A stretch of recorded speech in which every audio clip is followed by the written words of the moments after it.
Hi everyone, we are live at the moment. This is Erkan Sutculer speaking. Hi everyone, this is Erkan Sutculer. So welcome to our event today. So can someone confirm that you can hear my voice please? And the view and everything is okay, you say motion on the screen, just confirm so I know that we are on the right track. So hi Abby. Perfect. Hey Eric. Nice to see you. Hopefully I will have you here on the board next time. Huh? Wonderful. Perfect. So welcome everyone. So please feel free to introduce yourself and tell us from which part of the world you are joining us today. So I am in Switzerland, in Waterfall. So we have Yağmur with us. Hey Yağmur, how are you doing? Perfect. So for everyone, so please introduce yourself and tell us from what part of the world you are joining us today. So I'm going to start a bit slow to ensure that I will give enough time for everyone to join the event, and then in a couple of minutes we are going to speed up. We have Shamim with us. Welcome Shamim. Greetings to Bangladesh. We have Dapo with us. Hello Dapo. It's great to see you here today, sir. So for everyone, please introduce yourself. We have Etsion with us, or Elsion, excuse me, Elsion. Welcome, it's nice to see you here. We have Kole. Oh, Eric, you are already in Liechtenstein. Hey, Yeliz, thank you very much for joining. Great. So we have a lot of people already joining the session. So today's session will be quite actually intensive. I'm going to cover a lot of things. Actually, this will be kind of a bit extended version of 10 hours lesson we have done some months ago. But the time will be a bit compressed, and therefore it will be very, comprehensive. We are going to touch a lot of things today. I hope that you have your notebook and pen or your favorite, note-taking medium with you, because for sure you will need this. And we have Yağmur with us from Turkey. Wonderful. So Ralph, hi. Chris, Eric. Amazing. So today, basically, our idea is to help you build a very strong foundations in project management. So if you want to basically run the agile projects, conveniently and with huge effectiveness, from this session you are going to learn a lot. And the idea is, in order to accomplish this, you need to become an all-around project management and agile professional. And in this session, my goal for you is to build the foundations, quite clearly, so that next time when you are going to deal with a project management challenge, you are going to be fully equipped to handle all this, challenges that the life or your business is going to throw in front of you. So my goal for you in this event is basically, as I said, to build a very solid foundation. But we need to understand, first of all, what the projects are and what we want to accomplish with our projects. And to do this, basically, I'm going to explain you some classics about the foundation, but we are going to go a bit deeper than that. So we are not going to remain in the foundations, but also I'm going to touch, some subjects such as, creating client value that not many trainers or not many business trainers are really, touching, because in the end, whatever we do in our business is all about, creating value, right? And therefore, today's subject is, how we are going to, leverage these foundations in our business, so that we are going to consistently create value for our clients, and then we are going to have a, comeback from all these efforts that we are doing. So first of all, I want to, thank you very much, by the way. You are already typing from what part of the world you are joining us today. I want to basically a bit more understand you, because there are a few reasons that people, join this live sessions with me. So either you know me from the past, or you joined a wrong event, because I know that Bill Clinton at the moment is doing some master classes. So if you are expecting to see the Bill Clinton, so it's the wrong master class. Or maybe you saw our work, you may be part of our certification or training programs, and now you want to learn more about what we do. That's perfect, because I assume this is most of you are. Or somebody, alternatively somebody direct you to this session, and I hope that after the event, your relationship with this person, who dragged you to this session will also remain intact. So I will do nothing short of our best to give you as much as it is possible. Exactly, Rick. It's all about, storytelling. And we have Oge with us, we have John, we have Dan. So wonderful. A lot of people have been already joining. So first of all, let's get started, with some rules, to put some play of rules today. So basically, I want this session to be interactive because we have got already, a lot of, recording, video trainings in our certification programs, audiobooks, ebooks and everything. But with this training, my idea is to give you, a way to interact so that you can get your questions, answered that you may not be able to ask somewhere else. So it's a safe environment for you to learn and ask questions. There is no boundaries. Don't be shy or don't think that your question maybe a bit beginner or newbie level. There is no such a perspective here. What we try to do is build a community here and help each other so that we learn from all of us.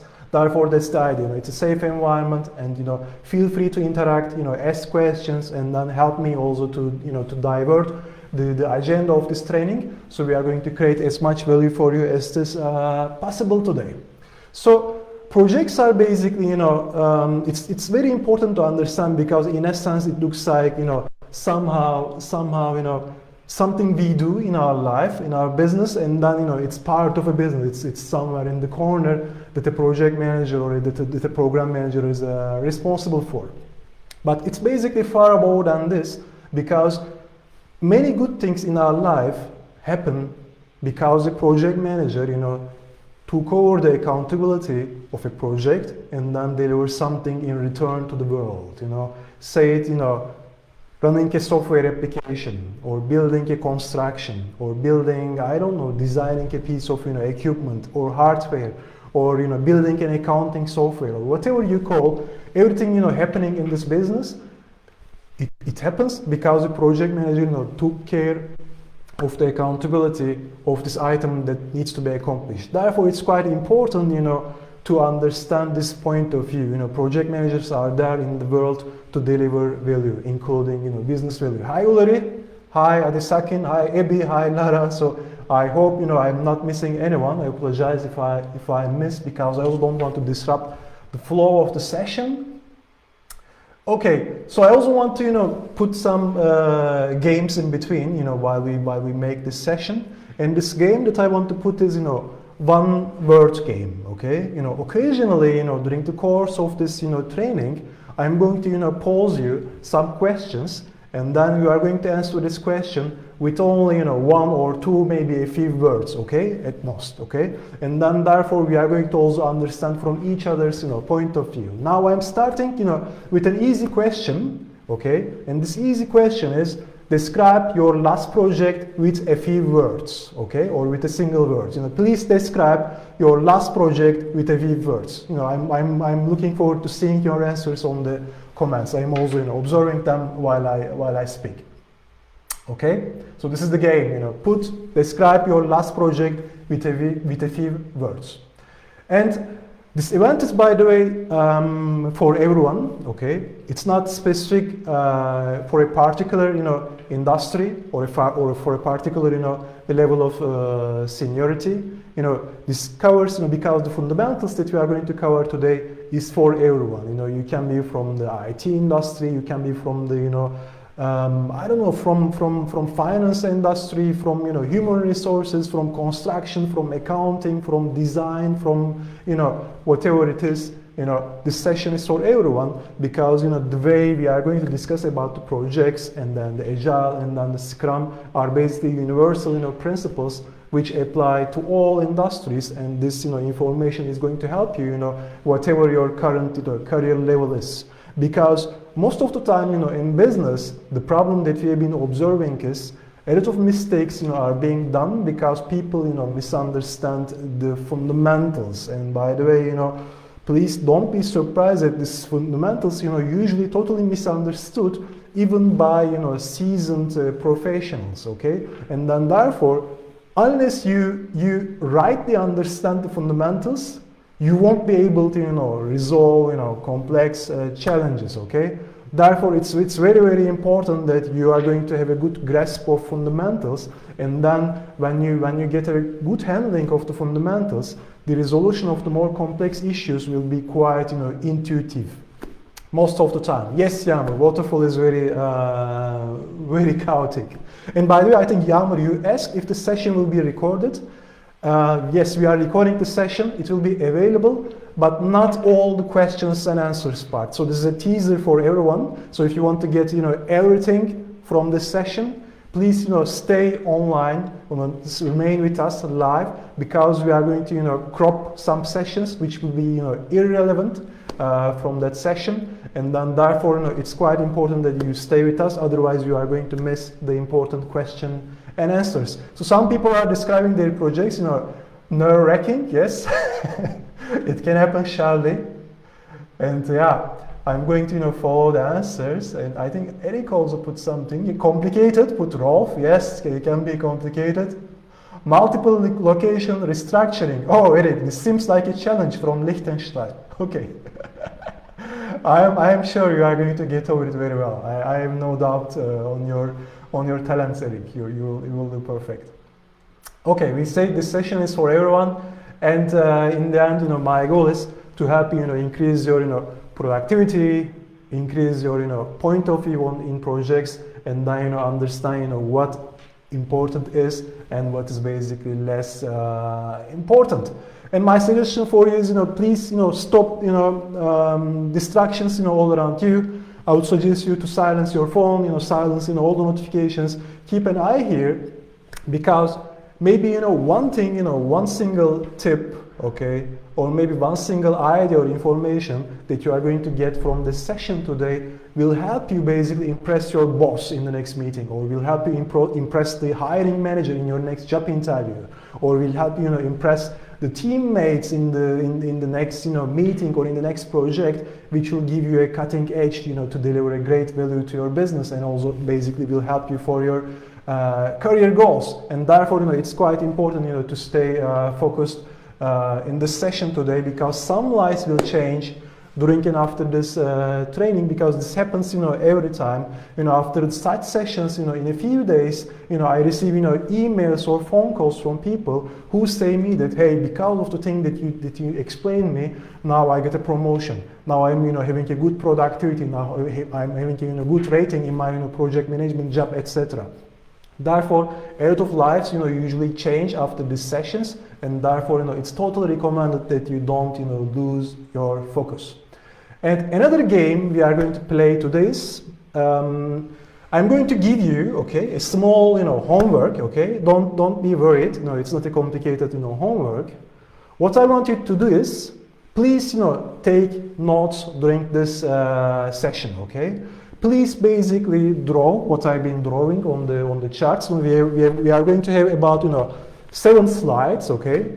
Please, draw them on your favorite, medium. You can use an iPad or iPhone or basically the notebook, my favorite medium, or you can use your own board if you have a board on your own, working environment. Please, summarize, what we have been learning today, okay? On your own way, okay? And then after the session, please take a picture of the lesson, of the notes that you have been done, and then put them on the comments of this video, okay? And then what we are going to do is, I'm going to basically summarize, all this, input that I've been, collecting from you. I'm going to put them on a slide, including my own slides, by the way. I'm going to also put my own slides and your slides. I'm going to put them on this group, so that everyone, can leverage, from all others, notes, all others, contribution to this session. And then we are going to also make a small vote, okay? And then we are going to choose someone, the best, homework or the best notes, among us, okay? That's the second game that we are playing today, okay? Please, as I said, use your favorite, note-taking medium. This can be electronic medium or, hardware medium, a notebook or whatever you want, a piece of napkin or piece of paper, it's totally up to you. Please take your notes and then, post the notes after the lesson under this video, and then as I said, I'm going to compile them and then show them to you and share it with them to you afterwards. Because why I'm insisting on this homework and why I am thinking it's very valuable for you, also for your own learning. The simple reason is we are visual creatures, okay? I can talk to you or someone else can talk to you about project management or something else for hours or days or weeks, but in the end, if you don't consume this information and ideas on your own way, on your own, with your own hands and with your own eyes, you will never get the full grasp of the contents we are sharing. This is why I am basically quite insisting for you that please keep this homeworks doing, and take notes, because this will help you to grasp the information. The view, the processing of the information really starts from the eyes. It's quite important. If you don't know, as humans, our brain consumes 20% of our energy every single moment, and most of this energy consumed by our visual senses. And therefore, it's quite important for you that you basically type or write or draw this information in your own way, okay, so that you are going to really understand what's going on there. This will become second nature for you. You don't need to remember the concepts or nothing. You will simply learn about them. It's quite important. I really urge you to exhaust the resources, because that's the way really to get something done. And another example I can already give you is, now this session is a training resource for you, right? And you need to be able to exhaust this resource. You need to be able to get this resource as much as you can. And one example that I have from my past is when I was a student, I had to study from a different city than my parents lived, and therefore I had to live somewhere else while I was in the school. And therefore of course I had limited financial means, and I asked help from my parents, and what they told me is that, hey son, we can give you the money, but in the end you are never going to learn how you exhaust the resources and how you get the best out of them, okay? And then they basically helped me to find my own way to navigate in life and business, to already start earning money already while I was a student. And now you have this ability, basically this training in front of you. Please exhaust this resource, okay? Please don't be a watcher. Please take action, take notes, and this lesson is going to help you quite a lot. We are going to cover a lot of things. I will step by step, deep dive, a lot of comprehensive subjects that you are going to take a lot of lessons to home today together with you. And again, this is a safe place. Don't be shy. Don't think that any question will be too trivial or too newbie. I'm going to bore Erkan or others. There is no such a thing. Just put everything, your questions, your concerns, what you want to learn. Please share us with the community. So we are going to help you as much as we can. So with a single, with few words, maybe, why I do what I do, and also to a bit, qualify myself, because and I see a lot of, names already who said me, greetings, thank you very much for joining. You know me from the past, but we have also, new participants together with us today. And let me basically, introduce myself with a few words. First of all, my name is Erkan Sutculer. I studied computer science. I had my master also in the computer science, and I've been basically a senior manager with Accenture Switzerland.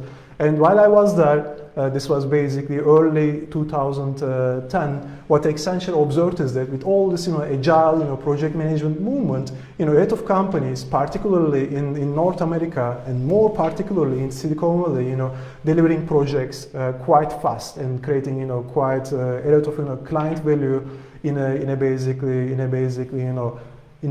short period of time. And then, we basically decided to do the same thing in Europe. And I've been basically tasked by Accenture Switzerland to do this in Germany, Switzerland, and Austria. And I built a team, from scratch, from 0 to 200 people to implement, the lessons that I'm going to teach you today with our, corporate clients. And then, this happened, this was for me, a quite, exhaustive period that I've been serving, my corporate clients with my, 200 persons team. This was between 210 and 215. And then I decided to do something else, which is basically, helping, not only the corporate clients, but also people all around the world. And this is basically why I decided to 100% focus on my own businesses, which is International Scrum Institute, Six Sigma Institute, DevOps Academy, and SkillFront. And now with this, programs and with these companies, we are basically revolutionizing how people all around the world, organizing and learning about business. And this is what I've been doing, at the moment, full time. And now, on this session, I am not going to, hold you anything. Normally, these lessons are part of our, paid programs. And now, I invited, a lot of people to this session, not only our, paid users, but also, our unpaid users, because my goal, my personal goal for you today is to learn, the things that you are going to discuss, very well, so that you are going to basically increase your, productivity, increase your momentum in your business, and then you quickly get results. So that's the idea. So it's hard work, to be honest with you. Nothing we are going to discuss here is basically, something trivial or something, easy. If you are going to look for, get rich quick schema or quick, career schema, there is no such thing like that. I'm not your guy if you are looking for a quick resolution. But if you are work hard, work smart, and then find solutions to be able to serve your clients, then I'm your guy, and I'm going to teach you to do exactly this. So this is the plan for today. So this is slide number 1. As I said, we are going to have 7 slides. So on this first slide, basically, I'm going to explain you about some fundamentals that are going to create the basis also for the upcoming clients. So if you already got some even basic project management training in the past, I am almost 100% confident that you are familiar with this project management triangle. But I'm going to put a bit, more on this. This won't be only the typical project management triangle. So to be able to also help me to understand your level of know-how, can you help me, baby, to fill in this project management triangle? With 3 words. Can you please tell me what is on the project management triangle? In the moment. While I'm waiting for your answers, I'm going to also take off my jacket. Scope, wonderful. Okay, great start. Scope, a very well one.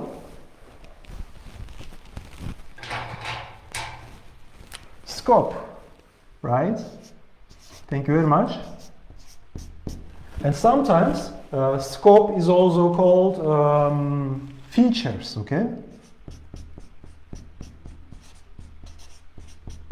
Wonderful.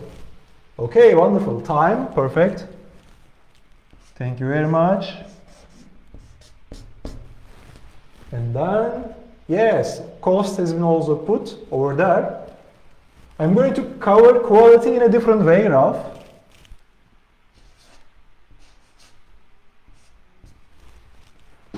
Okay, so basically, then what we can say is, in a nutshell, okay, a project is delivering something. I didn't tell what something is. Delivering something, X, okay, in a given time, in a given cost, or in a given budget, whatever you want to say, for a given scope. Our idea is to deliver a scope in a given time with a given cost and creating value for what? So some people basically put quality in the middle of the project management triangle. I basically prefer to think putting client benefits, because this is what we want to accomplish, okay? Because there is someone here, okay? There is a person over here, okay? Who pays their dollars for our project, right? And this is why we are doing our projects in the first place. And therefore, I don't think you should be thinking anything else besides client benefits when you are starting a project, okay? Because without understanding this, without understanding what kind of benefit your client is looking for, okay, you are going to fail for sure with the scope, okay?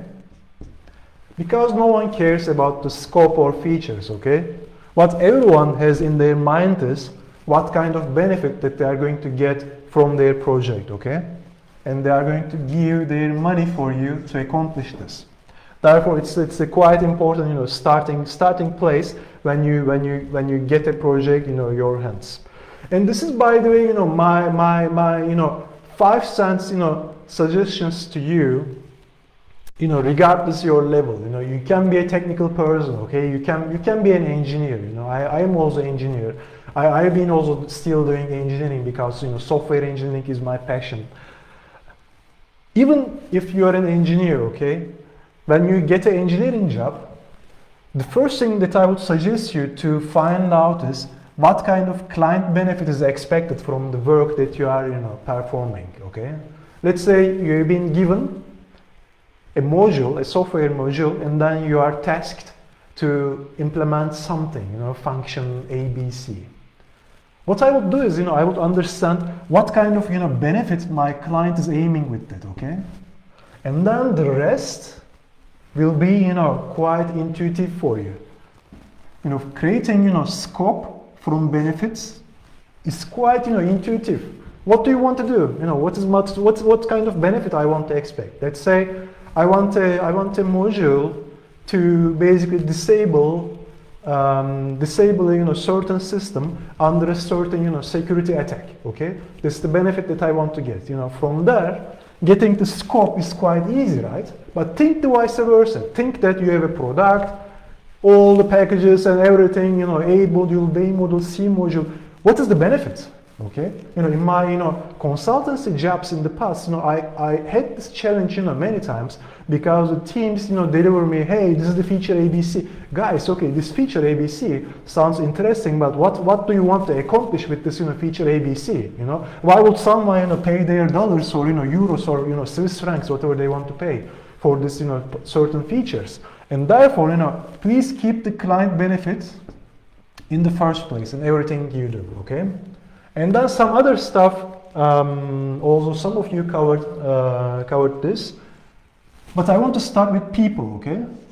Because without people, there is no project, and especially if you are a project manager or if you want to become a project manager, you need people, okay? You need to think about the people aspect, okay? To get things done, okay? Some people say human resources, okay? For me, they are people, okay? They are human beings. They are not human resources. But we have resources, okay? These are other resources to be able to execute your project, such as, let's say, if you are making a civil construction project, you basically need equipment, right? You need iron, you need concrete, you need stuff to be able to build a construction. Or if you build a software, you need hardware, you need tools and everything, right? And therefore you must have resources. You need to also consider this. And then the third one, these are basically not in a particular order, by the way. Third one that I'm writing is quality, okay? Quality for me is not a team or certain task, okay? Quality for me is in the heart of everything that we are performing, okay? Quality shouldn't be and can't be in the monopoly of a certain quality assurance team, because this is the easiest way to devastate everything that you are performing in your business. And I will prefer to call this built-in quality. I hope you can see it. Built-in quality, okay? Built-in quality. Let's say if I am writing a business analysis document, how I ensure that, which mechanism is going to ensure that there is a built-in community, built-in quality to accomplish this, okay? This is very important, okay? And then the other one is governance. From here we can come to the governance, because governance is your handbook, how you run the project, okay? Governance. How you organize your project, what kind of people you have, when the resources are coming and going, what kind of quality safety nets you have got, how you organize your scope, and then how you match them together with your benefits. If something is broken, if something needs to be changed, how you basically how you basically handle this, right? It's your you know, modus operandi, it's your, you know, rule of games, you know, if you wish. So you need a governance, you know, around your project, okay? And then another thing which is quite important, communication, okay? Your project needs to have a rule about communication, unless you want to spend your entire day in meetings, okay? You need to have specific rules. You know, there are you know, people are, you know, criticizing Elon Musk because he basically, you know, limited, you know, the number of meetings that a person, you know, is able to or is allowed to perform in a certain period of time, you know, which makes quite sense, okay? You need to be able to, I'm not saying, you know, Elon's rule is, you know, right or wrong. What I'm trying to say is you need to have rules about communication, okay, as a project manager. If you don't want everyone else, you know, talks to everyone else in every moment, and then you totally get, you know, things out of control, you need to be able to define the rule of your, you know, project-related communications. What kind of, you know, alignment meetings, alignment sessions, what kind of, you know, checkpoints that you are going to have, and what are basically, you know, the rollback mechanisms if things are, you know, don't work, you know, in your own way. Pizza rule for Amazon, that's a good one. And then the next one is basically the culture, okay? Culture. All these things that we are discussing here must also, you know, comply with your culture, okay?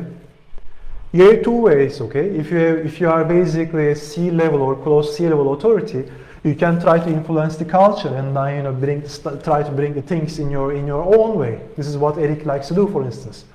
But if you are not a, you know, high-level executive, instead of, you know, trying to influence the culture and then complain about this, think about, you know, how people, you know, thinks, okay? What they expect from you, because many people think that, you know, B2B is too much different from B2C, okay?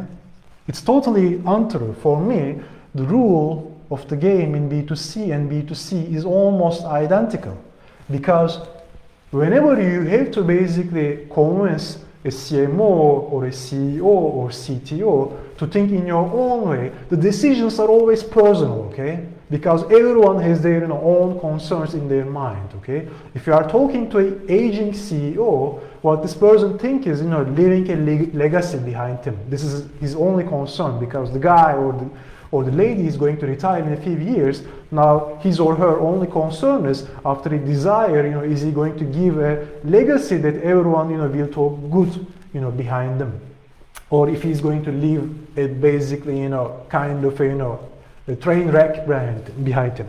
So therefore, you know, or if you talk to a 20 years younger CEO, basically his goal is basically to accomplish, you know, great things and then, you know, jump to the next level on this game, maybe a bigger company for a bigger, you know, paycheck. And therefore, you know, people have, you know, always some agendas in the businesses, and this makes, you know, the rules of the game in B2B and B2C quite, you know, identical, because they're all, you know, people games, okay? They're all, you know, person-to-person transactions. Even if a company in the end, you know, signs your, you know, transaction, this is all about, you know, the people-to-people, you know, interactions in the end, okay? And then the next one is the change management.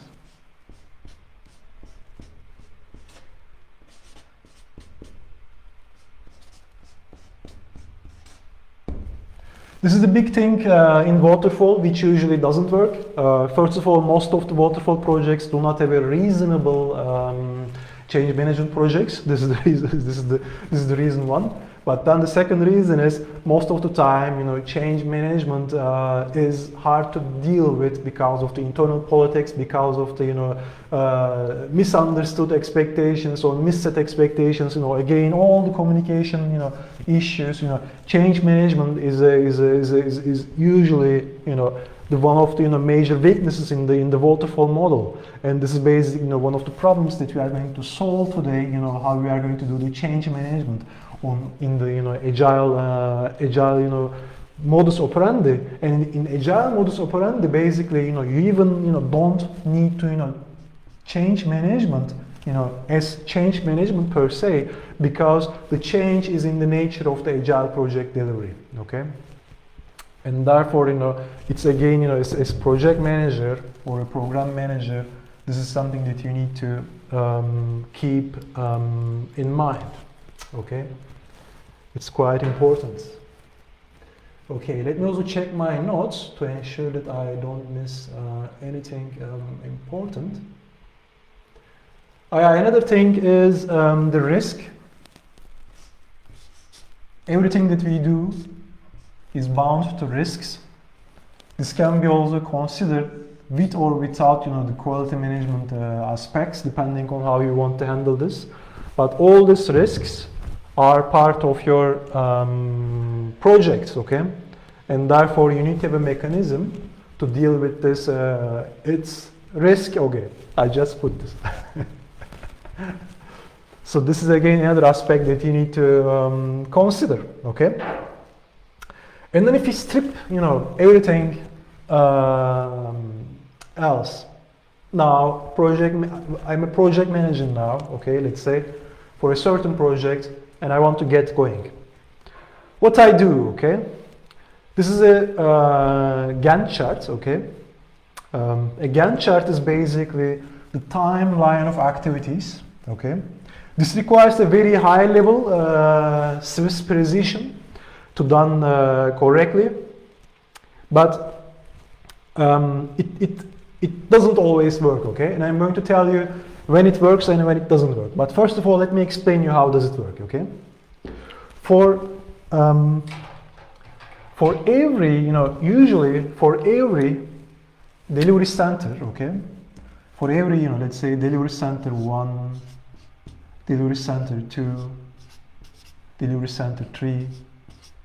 With delivery center, by the way, what I mean is, the delivery party, because usually the projects are, department, interdependent, right? You don't have one single department which is responsible for a project, okay?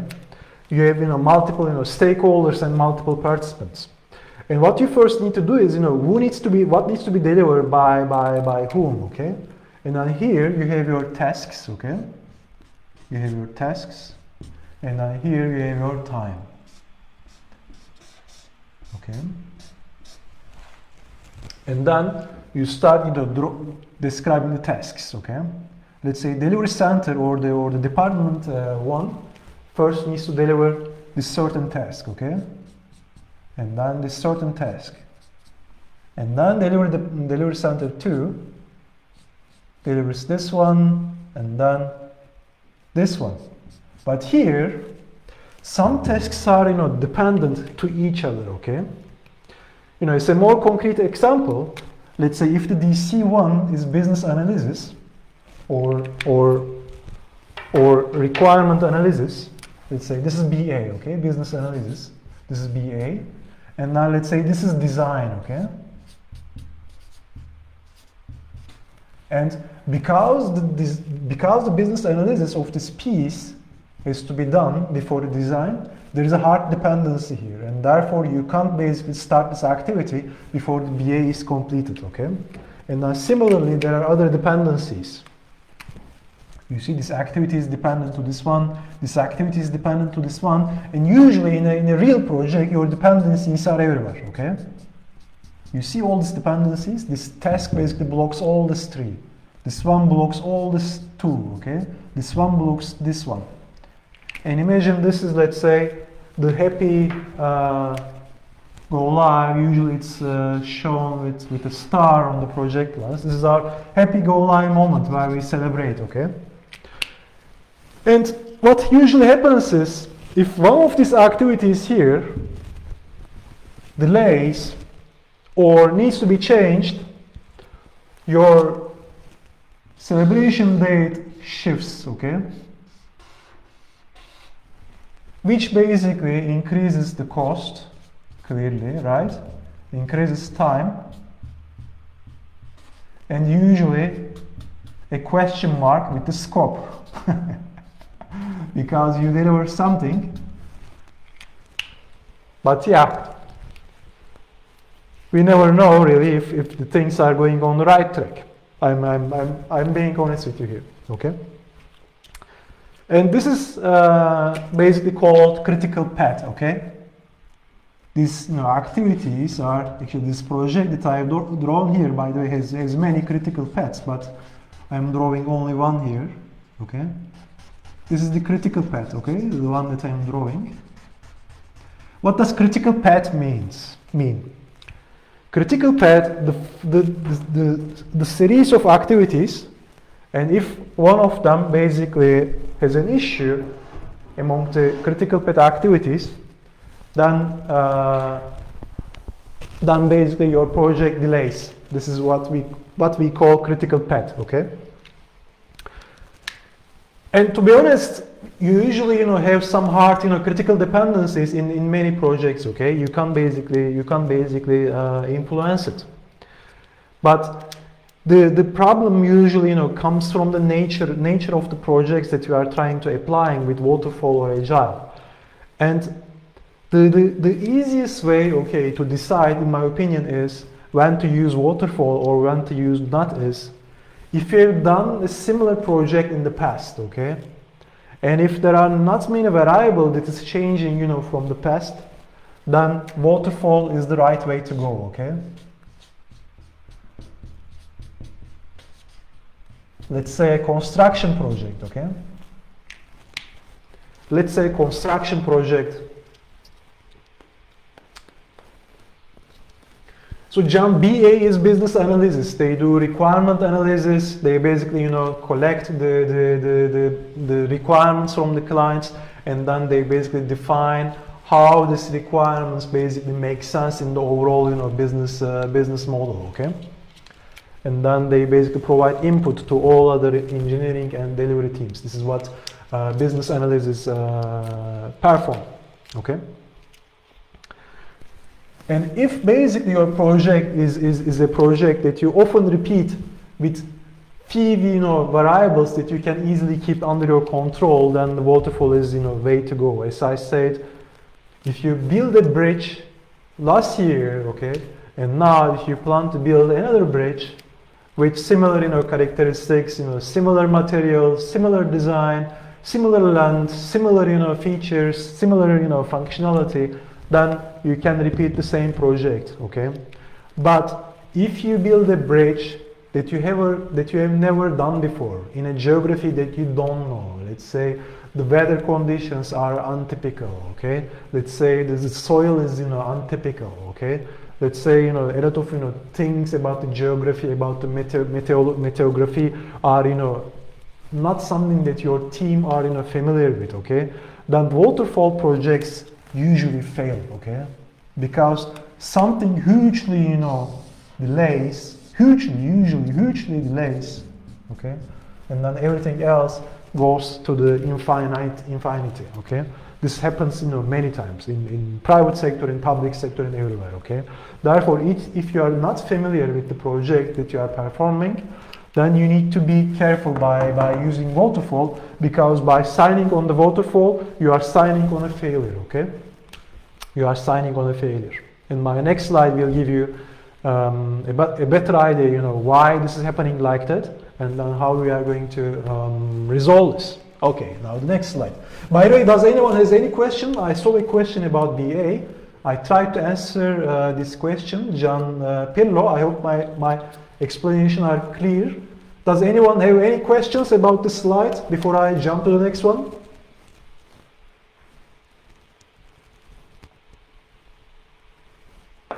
I am also going up and down with the comments. Yes, Andrew, brilliant summary. If most of the things are predictable and controllable, we use waterfall. Otherwise, we are going to discuss the alternative. Okay, I assume it's the client, Eric. It's the client we discussed. Sponsor is the client. Client in the center, they pay your check, Eric. It's the sponsor. Anything else? Okay, I'm now moving to the next one.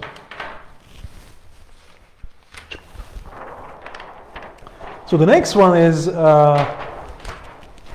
What kind of other challenges we have got with the organizational business model, and also why the issue gets even bigger with the waterfall? Oh, I really made a note with my cable. I'm safe now again. So this is basically a typical matrix organizational chart, okay? And how you basically try to implement your projects in a matrix organization chart, okay? So you have a leadership team, you can say CEO, CTO, boss, or whatever. In a nutshell, I didn't want to, write a full organization chart on a diagram here. So this is the leadership team, okay? Leadership team, yeah. And then we have a steering committee. There are also our sponsors, Eric. Steering committee, yeah.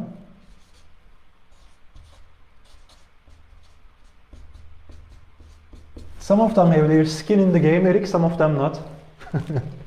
You know them, I guess. And then we have our project manager or a PMO group. You can think about this as a group. Oh no, sorry, I put the PMO here as another business unit. So what we have got here, okay? We have a leadership team, we have a steering committee, we have a project manager, and we have a PMO group, project management office, okay? And then we have, so BU here stands for business unit, okay? We have business unit 1, 2, 3, okay? And then here, let's say, not every project requires IT, but here, in my example, we have IT units, okay? And also V1, so this is one vendor, okay? There can be also many vendors, okay? So what you do, once we try to make a project, okay, in a matrix organization, we go and then pick people from different, business units, okay? Someone from the PMO group assigned either to support the project manager, or he is the project manager himself or herself, and then a number of people comes from business 1, a number of comes from business 2, and then a number from other business units, IT, and then usually a lot of people from vendors, these are the consultants or so-called externals in your company, and then you build a project team from that silos. And with that, structure, the biggest difficulty that you have is nobody really owns your project, okay? Only the project manager, only the PMO group, and the project manager itself is accountable from the overall success, okay? And what this guy basically is doing is under the business unit, they are basically accountable for their own group, okay? They are basically fulfilling their goal in the business unit. They don't basically care about your project. Let's say this is a business analyst, or this is a database administrator. What they care is databases work, okay? The table is created, okay? The table is rightly created. The network is there is no failure, but they never put your project in their first priority. This is the major difficulty in many matrix organizations and in many waterfall projects, because they are there during the course of your project. Remember my previous slide? They are there when they perform their roles, and then when it is done, they go back to their own silo, okay? And then they never come back. When you need this person again in your change request phase, then most probably they are not there yet. They are either fired, or they left the company, or they are busy with something else. Then you get another one. You get this one from a project. And then guess what? He has no idea about your project, okay? He has no idea what's going on. Then this person needs to be trained, this person needs to learn, this person needs to understand what is going on over there. And then therefore, this is again one of the other challenges we are having in our projects. Okay, it's not all about the challenge that is happening because of the critical path. It's also all about people do not make your project as your first priority. They make the business goals of their silos their first priority. Okay, and this is the matrix organization, and I think Eric would appreciate my comment here, and this is basically called optimized for cost. But this is usually an illusion of cost optimization, okay? This is usually an illusion of cost optimization because you assume that, hey, we have here a center of competence that we bring all the business analysts together, all the database admins together, or all the network admins together, all the software professionals together. But in the end, as the projects are always delaying and delaying and delaying, okay, you basically you are under the impression that you are optimized for cost, but this all turns into a big illusion, okay? Now the alternative, how does the companies that you admire, including Amazon, Facebook, Google, are resolving this solution, okay? They basically for projects that are going on, okay, for the projects that are making their money, okay, they no longer have such a matrix organization, okay? Only for the things that are common and repeating for all other business units, they have platforms as service.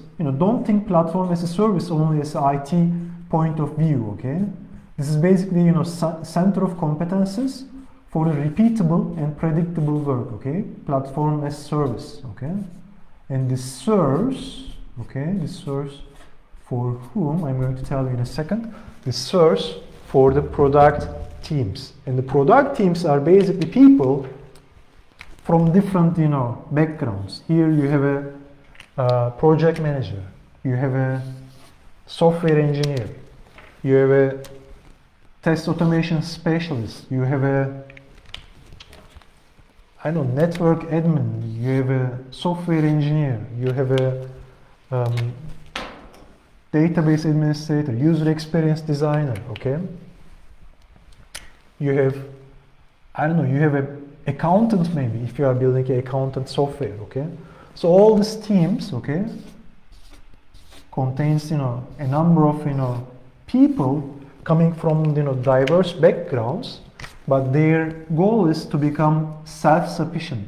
Also later we are going to discuss self-organization. And they are,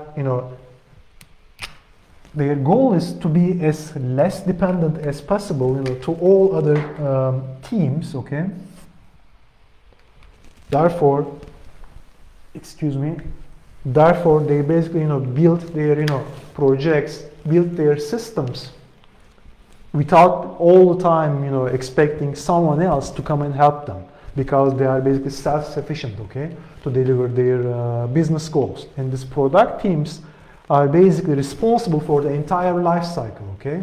They do the design, they do the implementation, they do the quality assurance, okay? They do the deployment, they do the complete, end-to-end life cycle, okay? They are basically accountable, not only for the work, but also they are accountable for the product or service, whatever you want to call this. And then therefore, this is a big, transformation from basically, if everything we discussed here, this was a project team. I forgot saying this PT stands for a project team, okay? And projects are temporary. They come and go, okay? But here you have product. And you don't want to build a product on a temporary basis. You want to basically make money out of this product as long as it lives, right? It's not something you build and then you go away, okay? This is something, over there, and it creates, value for you. And therefore, instead of, making, organization based on a certain project here, you make your organization based on the product, yeah? You build different, product teams. And for the repeatable part, as I said, you build platform as a service, and then in the end, your goal is to serve your users, your sponsors, whoever pays your check. But whatever you do in this model, the question that you have got in your mind is, all the time, how we create, value for the users. Okay. I want to add two things, okay, here, which is basically related to also the next slide quite a lot, which is basically two, major principles. I learned this, two major principles, actually too late in my life, to be honest with you. It was almost like 10 years ago. I wish I learned these two principles, when I was 15 or 20 years old, because this would have helped me, to save a lot of time and energy on what I do, okay? And these principles, maybe some of you are already familiar with them. One of them is the Pareto principle, okay? Pareto principle. And then the other one is Parkinson's law. And they work together, okay? Parkinson's law. What does Pareto say? Pareto basically says, Pareto, this is Vincenzo Pareto, an Italian economist who died about a decade ago, basically said 80% of the assets in a given economy is being used or owned by the 20% of the population. And usually the real distribution is even more skewed than that. It's 50 to 95 or 10 to 90 is really not untypical, okay? And in business, basically, it's not really different, okay? If you look at your business, usually 90% of your income comes from the 10% of your products, okay? Or 80% of the work is being delivered by 20% of the people. Or 80% of the activities that you do in the project only yields 20% of outcome, whereas the rest of the 20% of the work yields the 80% of the outcome. Given this fact, okay, in a project plan, your goal is now, okay, let's say if you have a pile of work in front of you, okay, this is what I do every morning, okay.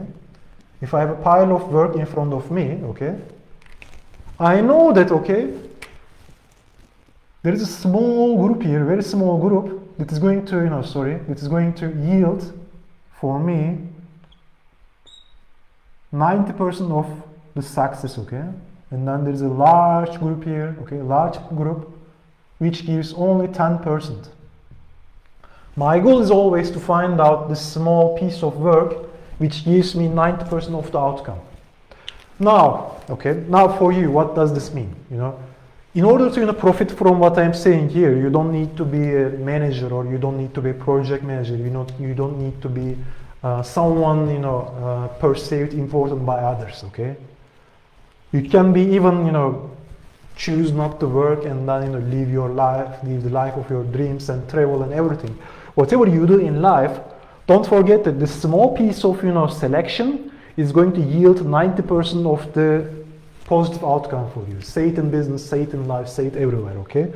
Now, when we tie back, what I'm just saying to the original subject, to project management. Now, this small piece of work, which is 20 or 80% of the work, is going to yield 80 to 90% of the outcomes, okay? This is the Pareto principle. Now, what does Parkinson's law say? Parkinson's law say a project extends, okay? A project extends as long as a project requires a project basically set. Let's say if I have a project to build, let's say this slide, okay? Let's say for instance I built the slide yesterday, and for me this was a task in my project, or let's say this was a project, and then I said to myself I do this in let's say 20 minutes, okay? I could also have said, hey, I'm going to take 2 days to do this slide. I can use 2 days. Then what would have happened is I would really took 2 days. And Parkinson's law says here the project takes as much time as it is given. Okay.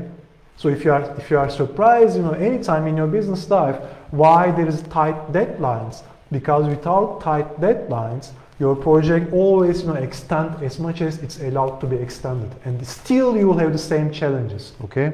Still you will have the optimized for speed, Andrew, OFS. Let me write this for you.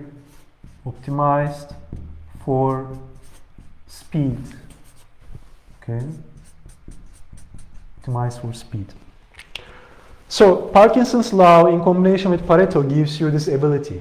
Now you know that you have limited time to do something, and then you are basically obliged to focus on this part to begin with, okay?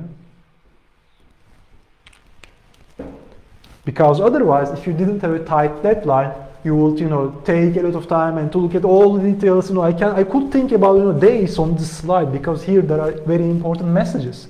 But my goal was, how I use my time as efficiently as possible, and while I do this, still, bring you some value here together with the slide. This was my focus, and this is why I gave myself, 20 minutes to do this, particular slide, for instance. Okay, that's the idea here. Always deadlines, and then you combine this with the Pareto principle, and then identify what is important.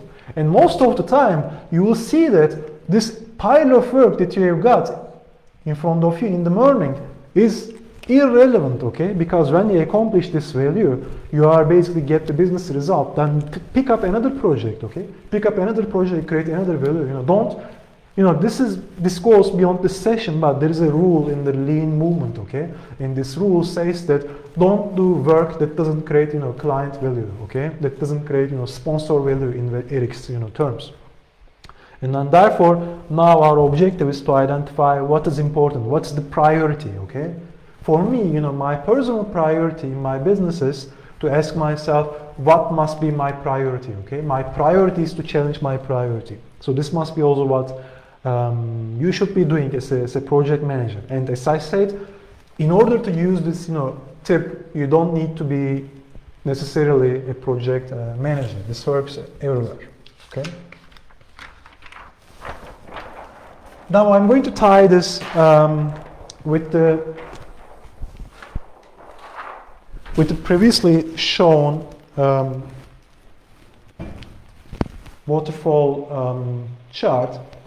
Now what happens is, we have here, this is a typical waterfall project, okay? And we have idea, we have this product, we want to deliver this, right? I want to deliver this product, okay? And then I have time here again, okay? So first I do requirement analysis, okay? Or let's say BA, business analysis. And then I do design, okay? I then define what I have to do, okay? And then I implement. And then I do QA. And then if everything works well after the QA, this is my go live, again star, okay?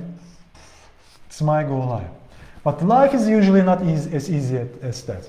QA finds out issues, okay, and the implementation. Then you go on implementation. And then implementation finds out issues in the design. Hey, your project is extending even further. And then guess what? Design finds out issues in the business analysis. And now your project, keep on extending, okay? So this is basically a total recipe, how a project really extends when you have the product in your focus, okay? Because most of the time, the clients don't know what kind of product that they need. Again, let me tie this for you to what I said in the past. If you have a clear idea what kind of product you want to get, okay, what you expect, okay, let's say the bridge that you have built, 100 times as a construction company, then you can really have a stable project and then accomplish this here in that moment, okay, and then get it done. But if you don't know what kind of product you want to expect, but only if you got a vision, okay? If you have some vision in your mind, if you picture something, some deliverables in your mind, and you get something out of this, then you want to create a client value, okay? What kind of client value you want to get from this vision? Let me type this for you. For clarity, you have a vision, and then you want to create some client value out of this, okay? Now, here I don't know what kind of requirement I need, okay? What kind of requirement I have to done? What kind of design I need, okay?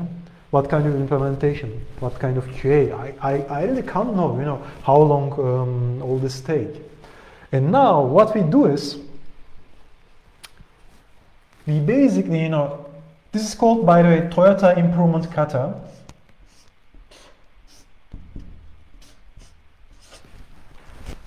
Toyota Improvement Kata. Toyota Improvement Kata means some repetitions that you do to to basically evolve your project, okay, in a nutshell. In Toyota Improvement Kata, you have a problem in hand, you have a challenge in hand, and you don't know how to resolve it, okay? But you can only see the next reasonable, next tangible step, okay? You only see here, okay? And then you basically define a vision for the short term, and then you come here, and then you assess the situation, and then you start another cycle, okay? And then here you again, evaluate your situation, and then you do another cycle, and then this goes on and goes on. And this is Toyota Improvement Kata, which is again one of the major principles in lean movement. And again, what you see here basically, I assume most of you is already familiar with agile principles. What you see here, Toyota Improvement Kata, basically these are the sprints.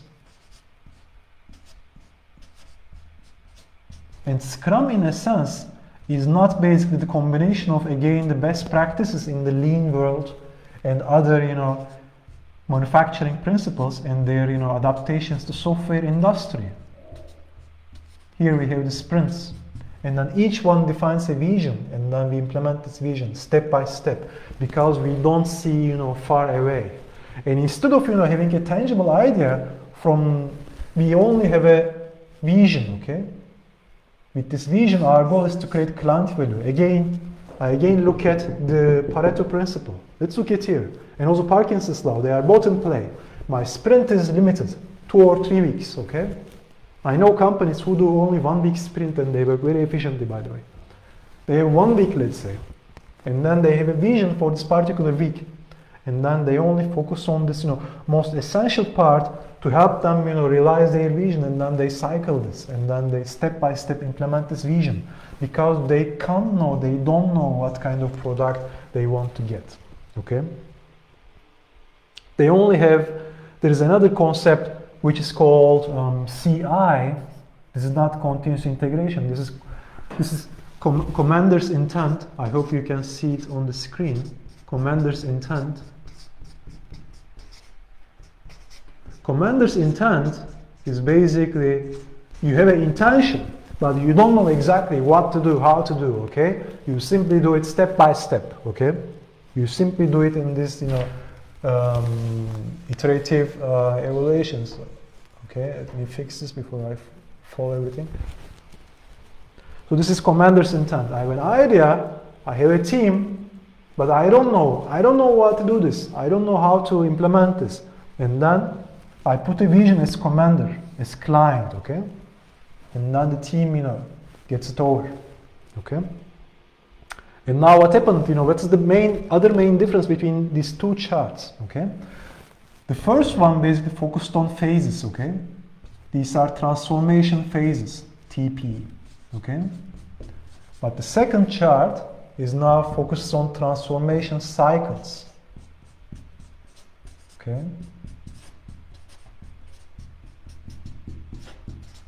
Cycles, okay? So it's the main idea from the slides. Kata, why it is important? Because kata is basically, it's a concept coming from karate, by the way. If you ever practice karate, in karate what you do is, until you fight with someone else, for years you do, actions, you repeat, the same action over and over and over and again for years, just to become, proficient in what you do. This is again, similar in a project here. You do a kata, okay, cycle. You do a kata, another cycle, and then over the course of this, katas, over the course of each cycle, you basically, define what kind of project, what kind of, product you want to have, because you don't know the product, okay. So that's how it works, okay. That's correct, Andrew. It's a step-by-step, iterative cycles. It's a evolutionary. This is why we call this evolutionary process. The product evolves, right? The concept evolves. You have assumptions, you have expectations, but you're also open for failure and learning. Okay, while you do this. So that's how it works. Before I took this, any questions on this slide? ladies and gentlemen, before I jump to the next one?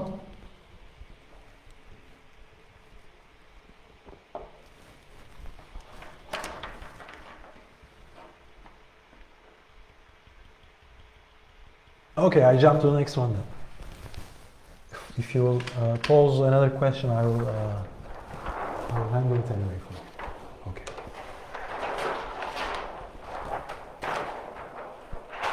Oops. Okay, so the next one is more about the rituals, okay? More about how everything else fits together. This is, by the way, not for software, okay? If you are, I know my people, most of you are coming from the software engineering industry, but if you are not, what you are going to learn here is not limited to only software engineering professionals, okay? You can again use all these principles in all other industries as well, okay? And everything starts again with the client, okay? Don't forget about this. Everything starts with the idea of what our client expects from us, okay? Without having a full grasp about this, there is no way of getting successful, okay? So other role that we have in the system is product owner, okay? Product owner. Product owner is basically part of the Scrum team, and he is basically kind of bridging the client or the business owner together with the client, okay? This is very important to understand, okay? This is very important to understand if you're a Scrum Master, Scrum Product Owner, or anyone in the company. Why it's important? Because this person, let me make it green so it will look like more like $1. This person is who pays our check, okay? This person has $1 and this person has a vision, okay? This person has the vision, a bulb here. This person has the vision and we want to deliver this. We work, okay, as Scrum team, we work for this person. So this can be a person, by the way, this can be a client, this can be a department in your company, however it is, they are basically the reason why you are getting paid, okay? Please don't forget about this, okay? Because only the ones who don't forget about this achieves career results because they know that they are there to accomplish business, to create value for this person, okay? In the end, no one is going to remember how effective you worked, okay? Everyone is going to remember what kind of value you created for them, okay? What you accomplished for them, okay? And this will basically have a one-to-one impact to your success in your overall career, okay? Therefore, don't forget this person. I can't overemphasize this. And unfortunately, no one teaches this. No one, nowhere in the, industry, in none of the schools that you can or have finished, we basically fail this. Recently we have been discussing, with some friends, in, let's say, in engineering schools, even in business schools, people don't learn about the real business. What does it mean, to create, client value? It's all about, theories, finance and accounting, passive, active, but what does this, all means from this person's point of view? This is why we are here today. And this group of people is a Scrum team, yeah? Okay. And one of them is designated as the Scrum Master, okay? It doesn't have to be like that, but for me, the most effective Scrum Masters are also working hands-on together with the team, okay? So let's be honest here, for an established team, Scrum Master is not a full-time job, okay? Scrum Master is not even a half-time, 50%, 40% job. For me, it's about 20% job for an established Scrum team.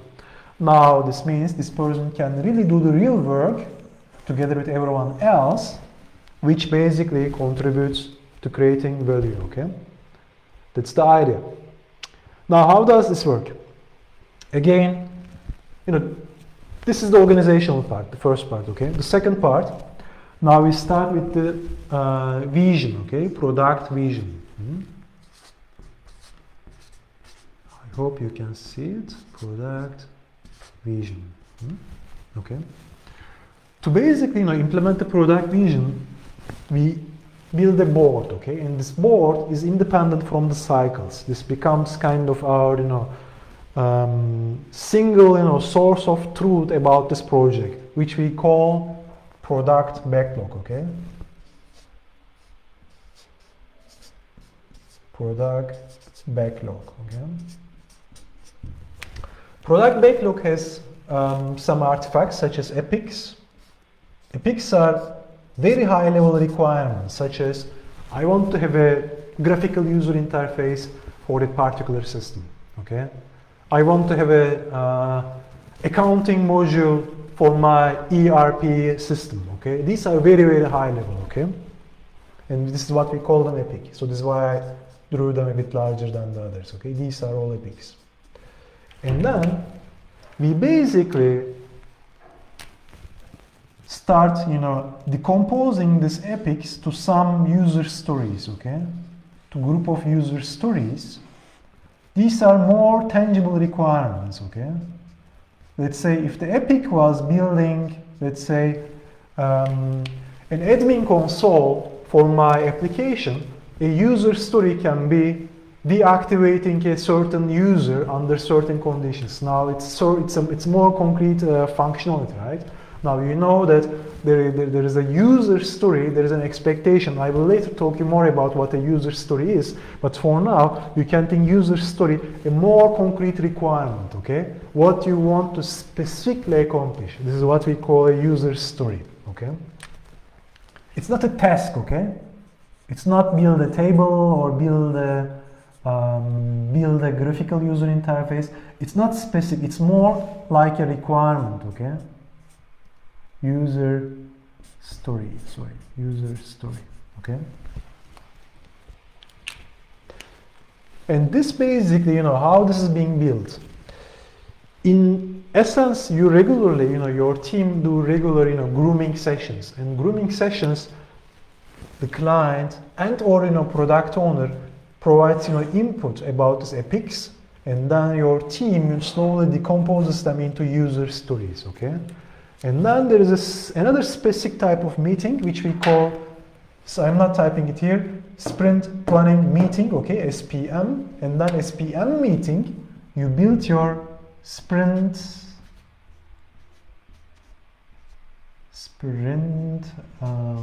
backlog, okay?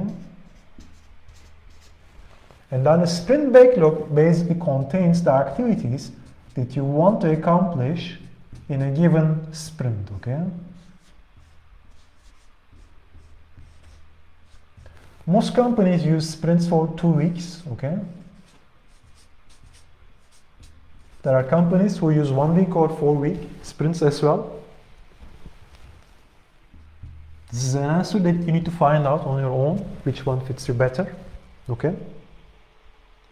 And then you basically execute, okay? I don't say implement here because implement mainly comes from the software engineering industry, but execution also fits to all other projects, okay? For instance, in the Scrum guides that has been written about 1 decade ago, all these people has been called development team, okay? But when I write my own Scrum book, I didn't say them development team because I didn't want them to become developers only. I knew that they are not only developers, they are cross-trained, architect, tester, developer, DB admin, network specialist. So the original Scrum guide fixed this mistake only 1.5 years ago, but I have never made this mistake. I have never seen this as development people. I've seen this as people who basically implements the vision of your given project, okay? And this is why I also call here execute, okay? And while you execute, you also do daily checkpoints, which we call daily Scrum meeting, okay? Daily Scrum meeting.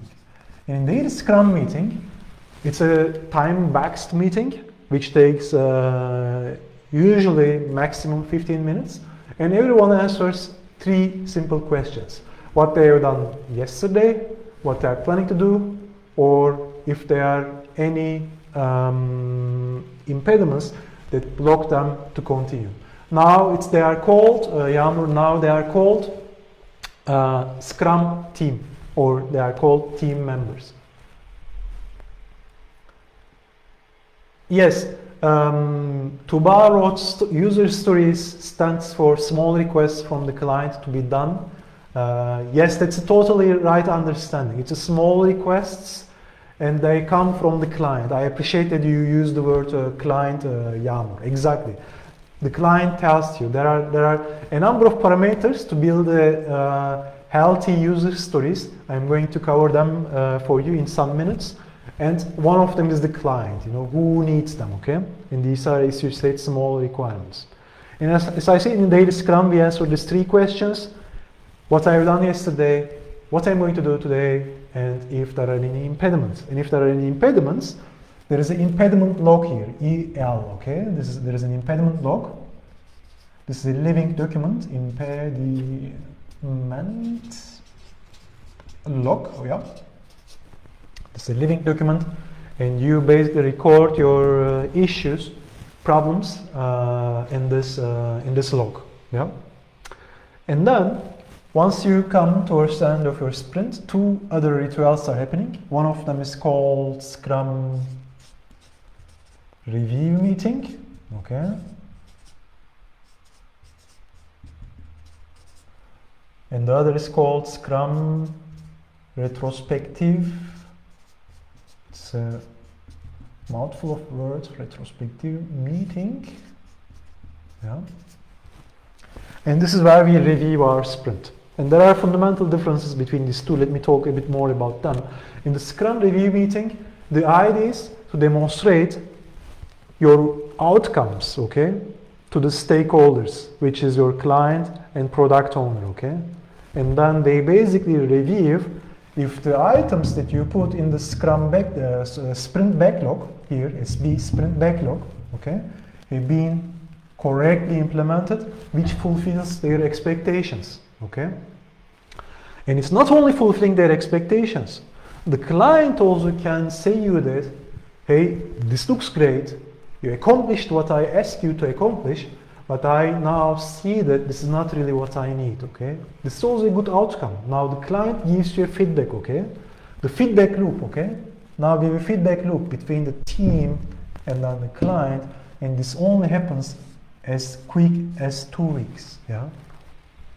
Now you have an idea if you're on the correct track or not in the Scrum review meeting. This feedback helps you, okay? And then the next one, Scrum retrospective meeting is more like fine-tuning, okay? Fine-tuning the application of the framework on your own business, okay?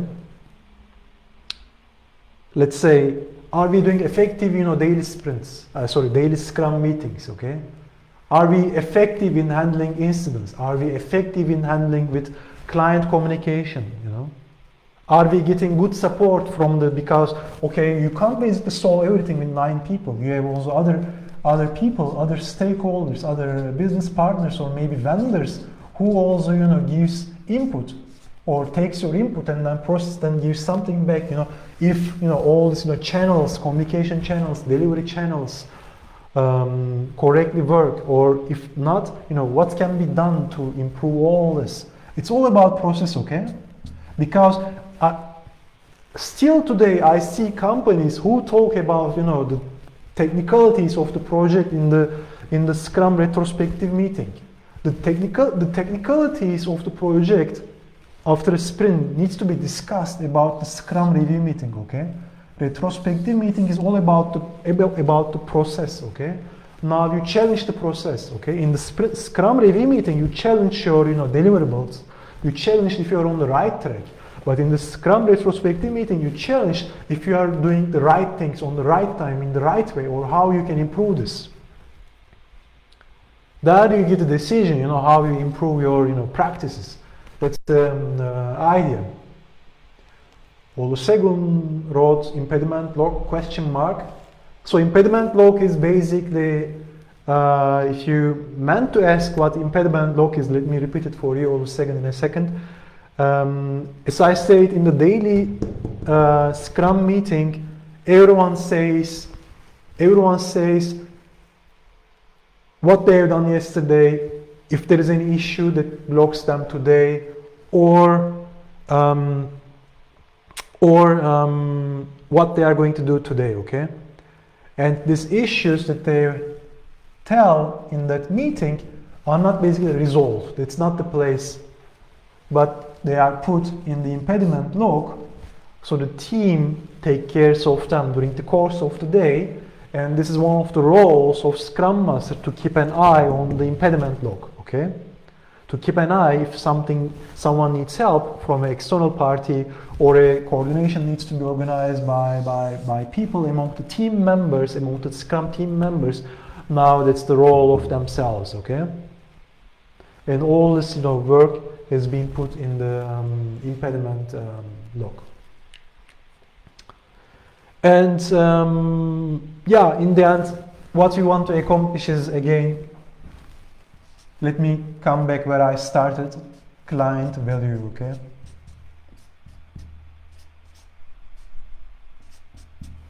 This is what we want to accomplish with all this idea. And this comes again with the increment. This is what we call increment. Increment ideally is a shippable product. In DevOps, it's more converted into a shippable product. Scrum doesn't really solve what increment is, what does it do. But in my experience, the most successful Scrum teams deliver a shippable increment in the end of second week, in the end of the sprint, so that this increment directly goes to the production in a projects who are really up and running state. And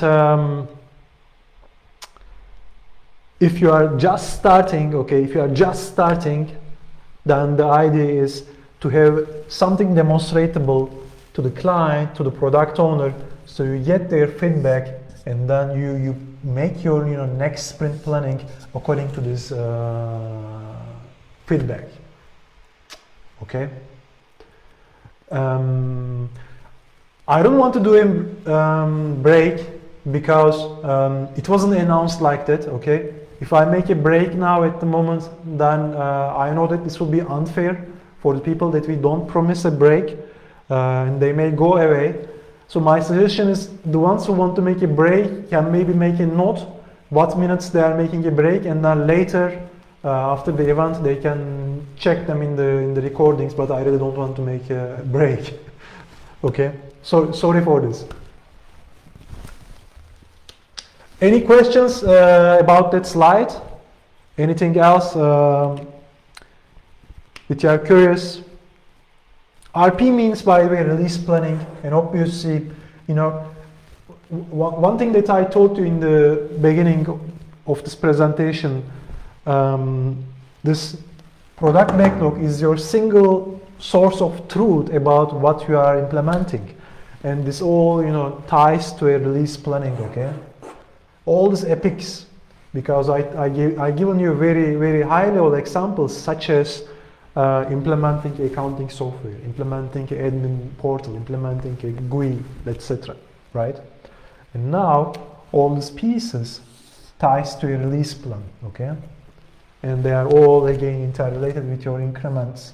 And this release plan is basically what you deploy to your production at what dates. Okay? DevOps has a better ways of solving this. Actually, in fact, Scrum doesn't even care about release planning, but this is usually done by the team and Scrum Master in high-performing teams, which is also DevOps-oriented teams. But for more traditional companies, development team simply throws out an increment to an operations team, and then operations team are responsible for the deployment and operations, which is again source of another problem. Okay, but today we are not going to talk about DevOps. Today we are bringing the increment here. But if you want to learn more about the increments, you can also check out our DevOps training material, and DevOps training material will also give you more idea how you get this increment to production in a way that you aim to a continuous, integration together with your engineering teams and the up and running, software. Nothing remains in a code repository. Nothing remains in a folder untouched, not working in a production environment. You basically continuously, put them in your production environment. But again, as I said, this is not covered by Scrum. Okay, how these releases are handled, they are covered by DevOps, and this detail is not part of today's training. Any questions? This responsibility is basically belonging to the entire Scrum team, Kelechi, doing the refinement or grooming with the support for product owner, obviously. And I usually suggest to also invite the client himself to the grooming meeting, at least the first part. If let's say you have a 1 hour grooming meeting, have the client there for 30 minutes to also listen from their point of view, okay? From their point of view, so you understand what they're expecting, okay? Then after they leave, okay, then you can fine tune your understanding. You can basically bring it to your own language. It's the responsibility of you, basically. Basically, in a rule of thumb, Kelechi, in Scrum, in a self-organized team also goes to self accountability. Okay, the way the team thinks is not anymore whose responsibility is this. The way the team thinks is this is my responsibility. I am accountable to serve for this client, so I deserve their dollars. And this is now how you answer this type of question when it comes to whose responsibility is this.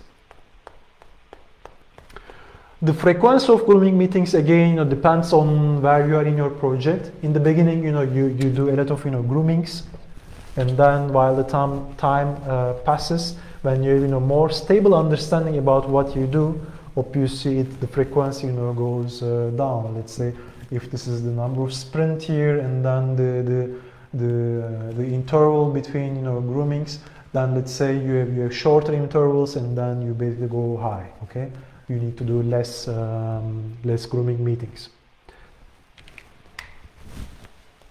It must be when you start just now for a new project, every day is a bit grooming meeting, to be honest with you, okay? Every day you fine tune your understanding about the project, okay?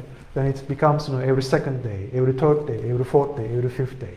This is basically, it always depends not on the rules, by the way, Kelechi. It's also something you can highlight on the grooming, on the sprint retrospective meeting. You can say, hey guys, we are officially performing a grooming meeting once a week, but as far as I see, it's not enough, or it's more. We shouldn't be doing a grooming meeting every week because we have already have a good understanding. The project is on the track, client is happy. Why are we still doing this meeting? Also, I'm a big fan of eliminating meetings that do not create any value for anyone. Okay, therefore, it's again something you need to judge on the sprint review, sprint retrospective meeting, and adjust your course while you are doing it. So that's the idea, Kelechi. Hope this helps. Okay. So the next one is not on the board. It's on the ground. Let me find it without rotating my cable. Okay. So a few more slides. Now, I see basically a lot of problems in the Scrum teams to basically, correctly understand user stories, correctly use product backlog, correctly use sprint backlog. I see a lot of, teams, who have challenges even to understand the difference between product backlog and sprint backlog, okay? And therefore, I want to give you some more ideas about this operational aspect of a Scrum project.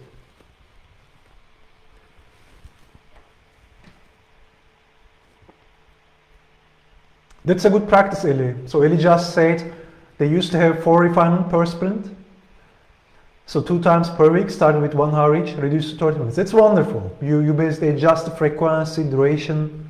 It's amazing. That's exactly a real life example of my suggestion. Really. Perfect. So now I want to give a bit more concrete idea how this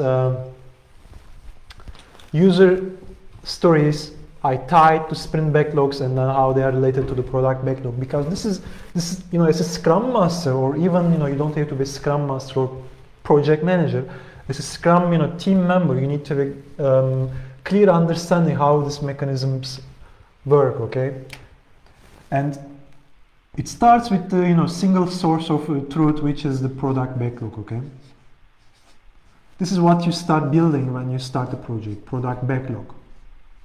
This is while you do your kickoff, your initial grooming meetings. You build the product backlog, and now here you create your user stories. Okay, user stories. Okay, I think it's a good moment to a bit talk about user stories. A high quality user story answers 3 questions. Okay, these 3 questions are who. Okay, and it ties to client. Again, client is everywhere. Client, yeah. Who needs this user story? Okay, whose problem are we solving with this user story? Okay, and now why this is important? Why client needs this? What kind of benefit he expects? Benefits. Again, you see benefits. We don't think in terms of features, we think in terms of benefits. Okay, because features are coming and going. Okay, but the benefits are usually universal. In many businesses, in many applications, technologies are changing, the way of delivery is changing, but usually benefits are mostly universal. Yeah? So you want to understand why they expect this user story. Okay, and then comes the last part, what they need. Yeah? What's that we want to accomplish with this user story? Okay, user story, 3 questions. 3Q means 3 questions. Who, why, what. Okay, who's the client? Why we want to do this? What kind of benefit do we aim to serve to the client? And then what this really is. Okay, it's an example. Okay, it's an example. Let's say I'm a system administrator. Okay, and I work with a software development team, and I want to have an ability to activate, deactivate users on the system. And then I say, as a system admin, okay, I'm the client here. As a system admin, I want to have the ability. So as a system admin, this is the who. As a system admin, I want to have the ability to activate, deactivate clients. So this is what? Activating, deactivating clients. Okay. So that my system remains secure. Okay, my system remains protected against malicious users, or protected against vulnerabilities, whatever. This is the benefit I expect. Okay, so every user story must fit in this formula. And again, this is not a large documentation, and this is something that everyone in the team needs to learn. Okay, who, why, what, and they must be part of your user story, so that you have an understanding, what is this that you try to accomplish here. Okay, what's the benefit that you want to do, and then you also know the client. Then you can call the administrator and ask, hey, can you give me more idea why you need this if you didn't understand well? Can you help me to understand your point of view? Okay, you shouldn't basically hide yourself. Again, this is an important tip for the non-Scrum Master, Scrum team members. Don't hide yourself against Scrum Master or Scrum product owner. Okay, don't isolate yourself. Take the phone, call the client, and then ask, hey, can you give me more info about this? There's nothing wrong asking this, huh? And this is actually the best practice you can do, so that you can get the info on the first hand, okay? You get the info from me, from the admin, so you have a clear understanding why I need this and what I need, okay? So this is the best way of solving this, and now each user story must have this, okay? And now user stories must have a definition of done, okay? This is DOD, okay? DOD is basically kind of a, you can imagine kind of a checklist, okay? You have some expectations, this needs to be done, this needs to be done, this needs to be done. These are not tasks, okay? These are end results. And now you check them in the end. And now when you are checked, the user story is done, okay? This is the definition of done. And there are different levels for the definition of done's, okay? You can define one for project level, okay? Project. Another one for the release. Another one for the sprint. Another one for the epics. Another one for the user story.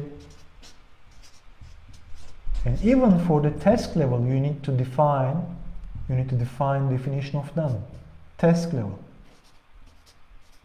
Product owners usually doesn't care about definition of done in the task level. But as Scrum team member, you need to basically control also each other, okay? Because it's a self-organized team. Now this the number of people who work together in the same room hopefully needs to control each other's work, and this is why tasks definition of done is important. This is not only controlling to each other but also helping each other to also helping more junior or less experienced people to have a better understanding of what we are going to accomplish here to serve this person, to serve this client, okay? And this is basically handled by putting the expectations of the benefit owner, which is the client, in the DODs, in the definitions of done's, okay? And there are a number of metrics that you can use to estimate user stories. The most frequent one is the Fibonacci sequence, okay? Fibonacci is a sequence which is the addition of first previous numbers. It starts with 0 and then 1, and then it's always the sum of the last two numbers, okay? 0 plus 1, 1. 1 plus 1, 2. 1 plus 2, 3. 2 plus 3, 5. 3 plus 5, 8. 5 plus 8, 13, and so on, okay? It goes until infinity, okay? Now, if you choose to use Fibonacci sequence, then you estimate your stories by using one of these numbers, okay? 1, 2, 3, 5, 8, 13. And this gives you enough room, Fibonacci sequence gives you enough room to have a, comparable, understanding between these user stories. Because it would be more difficult to decide if something is, 12 or 13, okay? They are too similar.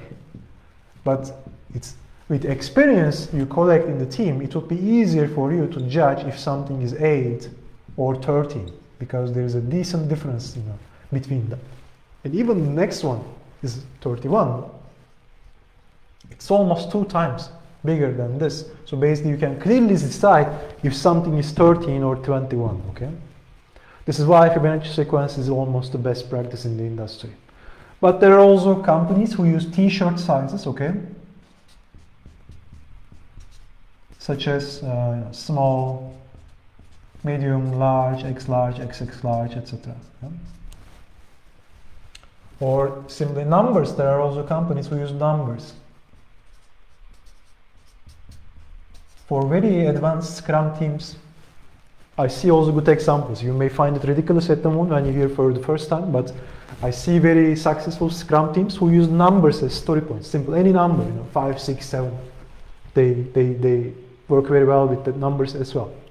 So these are all possibilities, but if you are just starting, the best one is Fibonacci, my suggestion to you. Now, if you go a bit up, how does this work now? So now we have the product backlog, okay? After the grooming, we set this, and now we have the sprint, so SB stands for sprint backlog, yeah? Sprint backlog is a Kanban board, by the way, in a nutshell. You have here the user stories that you basically elected for your sprint, yeah. And then from that user stories, you decompose different tasks, okay. This is the role of Scrum team, yeah. They create different tasks, any number of tasks, whatever it takes, yeah.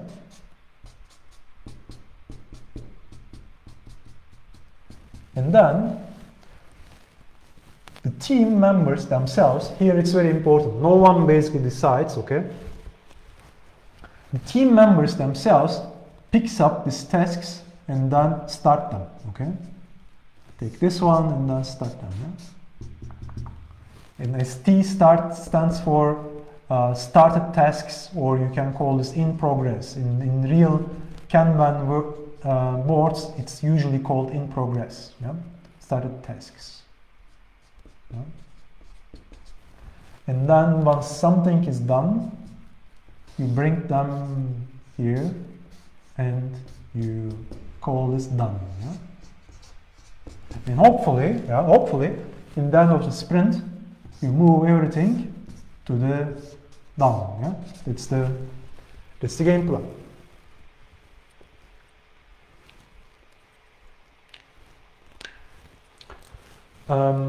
Michael mentioned about planning poker. Actually, I didn't plan to talk about planning poker, but let's mention it in a nutshell. Planning poker is a democratic voting mechanism in a Scrum team in order to estimate the size of the story points.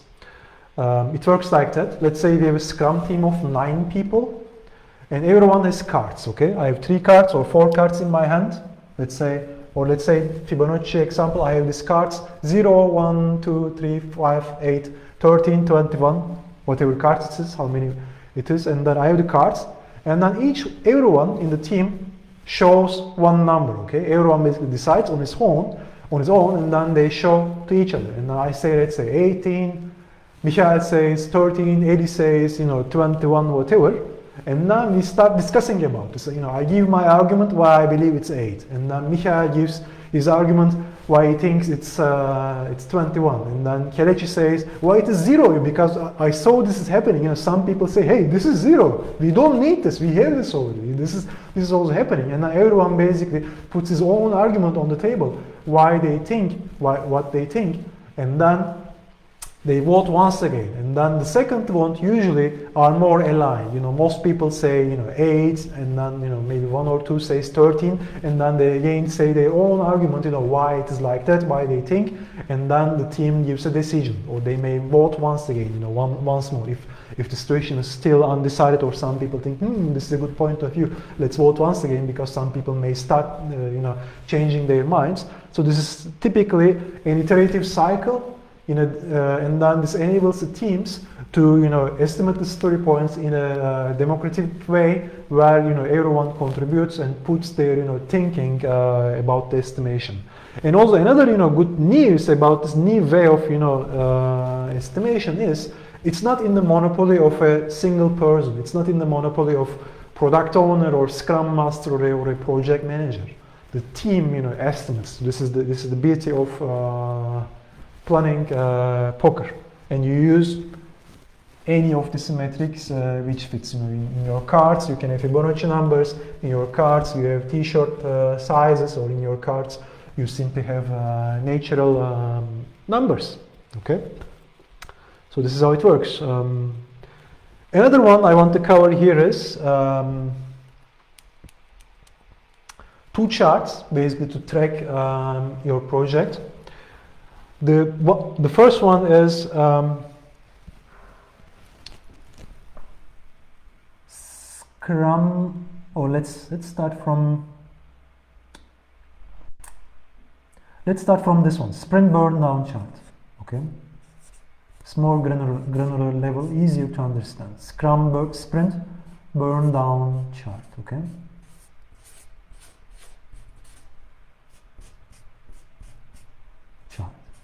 Okay. And here on the y-axis you have story point,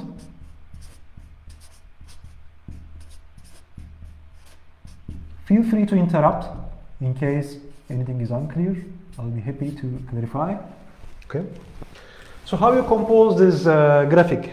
In the end, we said, you from the product backlog, okay, you elect a number of user stories and then bring them to your sprint backlog, okay, and then you estimate them also during the sprint planning meeting.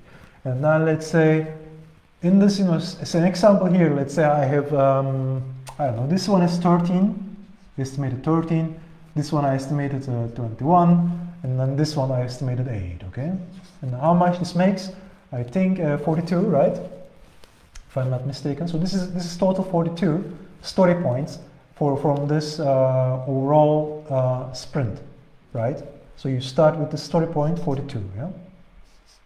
Yeah. And then this, when you move this, user stories, from and the tasks from left to right, some of them, comes over time, hopefully after the few days of the sprint, come to done status, and then you basically draw them here, let's say on day 1, so here let's say day 1, 2, 3, 4, 5, 6, 7, 8, 9, 10. So over time, they start reducing, okay? And now hopefully on day 10, by assuming this 10 days or 2-week sprint, in the end of the sprint, your burn down goes down. Yeah? This is something that you update, that usually the Scrum Master updates after daily sprints. And this is a good way, to track your progress, because instead of this, if you see something like that, the days are passing, still, burn down chart is up, and then still doesn't goes up. So this is a clean, and then the sprint is over. You have still, a lot of story points here. Let's say 36. Then this means that okay, something is off the track, and then you find out how to resolve this.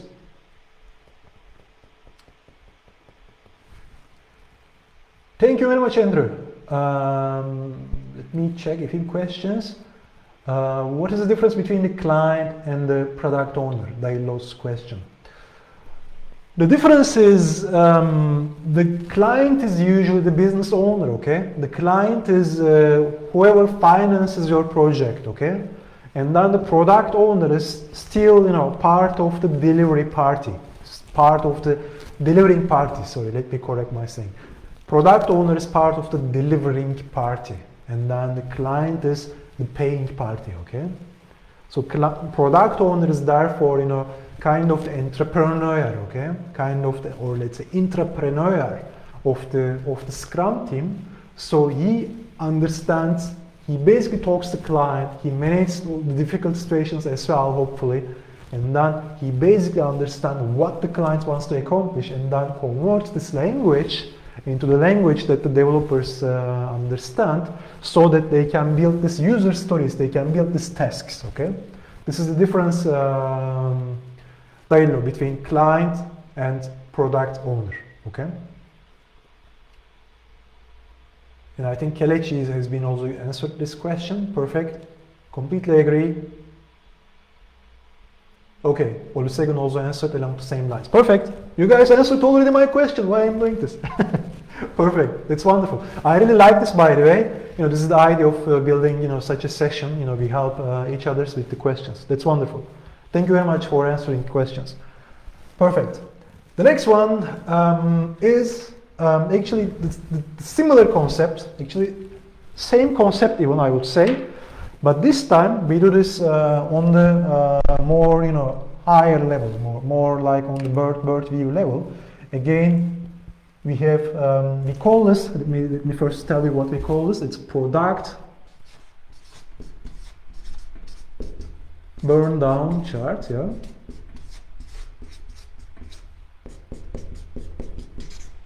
Okay, product burn down chart. In the y-axis again, story points, yeah. And in the x-axis, now we have sprint, right? We have sprint. And now we also, when we build this, we also keep an eye on the product backlog, because this is about product backlog, okay? The sprint burn down chart more like about the sprint backlog, but product burn down chart is more about the product backlog, okay? Now we have here a number of user stories. Let's say we started designing our project and we create these user stories, and then we put some estimations. And here all of them have an estimation, and they are, by the way, changing usually X, Y, set, A, B, C, whatever, and all this, estimations. And then we basically make a sum of these, items, and then we end up with a number. Let's say 357. Yeah, and this is the current status, 357 story points. Yeah, we need to deliver. Okay, before we even started the first sprint. Okay,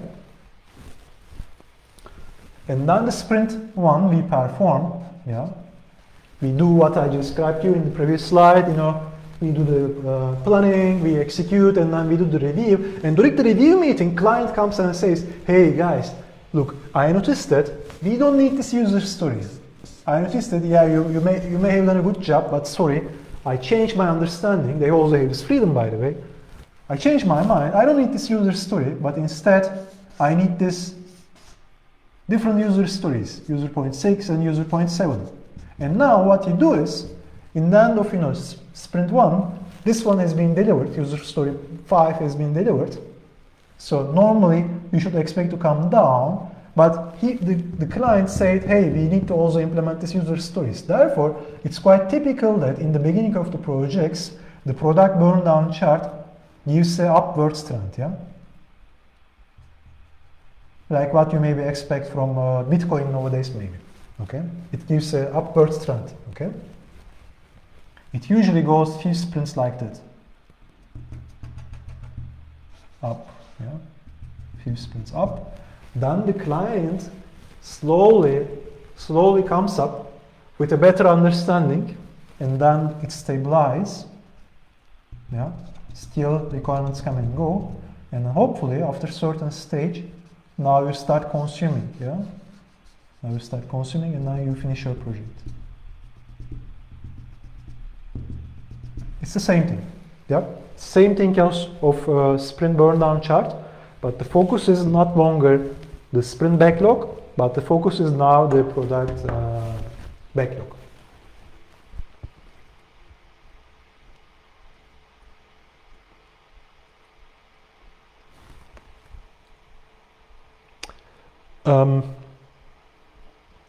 Product burn down chart usually, product burn down charts usually are being managed by product owners, okay?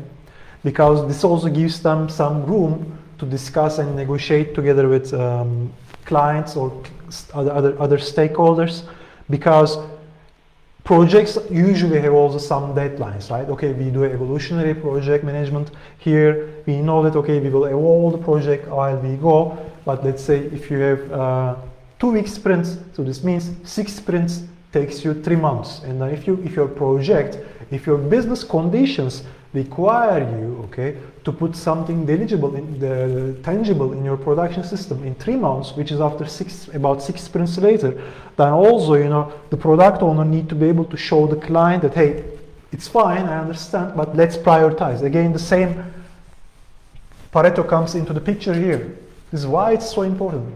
Again, the Pareto comes. Hey, I know you need so many user stories here, so many stuff, but we have a goal to deliver the first version in 3 months. Let's focus on the most important part, the most important 20% part, which creates the 80% outcome. Yeah? Therefore, in order to use this as a additional arsenal in the negotiations together with the clients, usually product owners take care of product burn down charts, whereas sprint burn down charts more like a hobby of Scrum Master in combination with the rest of the Scrum team. Hope this helps, Michael. Perfect. Any questions on this slide? I think I covered everything I wanted to say about this. Any questions? Any clarifications? Any concerns? We'll be happy to clarify for you.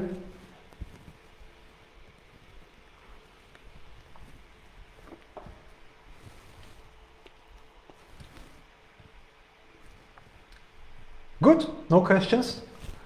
Looks like. Move to the next one. I can always come back, so don't worry. Okay, the next one is a slightly less crowded slide.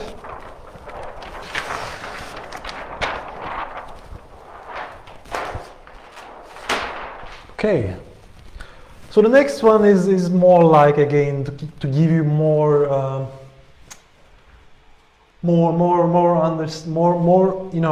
understanding about the core of what we do, because there is one question. Let me try to cover this. How do you set up DoD for the sprint release, etc., please? So this all ties skeleton, what you want to accomplish, again, client value, and all this all ties to understanding what they would like to accomplish. Because if you are on the delivering end, we usually have a tendency, everyone starts in their career almost in that point of view.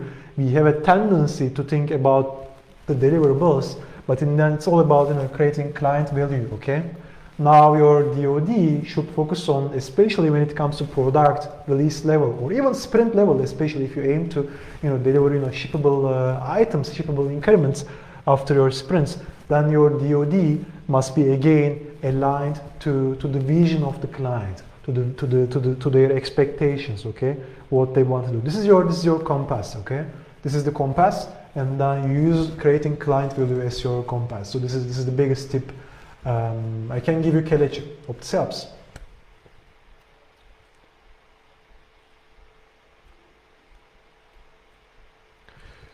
So is PBC same as release burn down, and also what percentage of the story point do we set as buffer for the scope creep? You can use this release burn down chart. That's totally fine. Usually for releases you may also put other ones. That's totally possible. For the scope creep, it again depends on your custom circumstances. It doesn't matter if I say 20% or 30% contingency.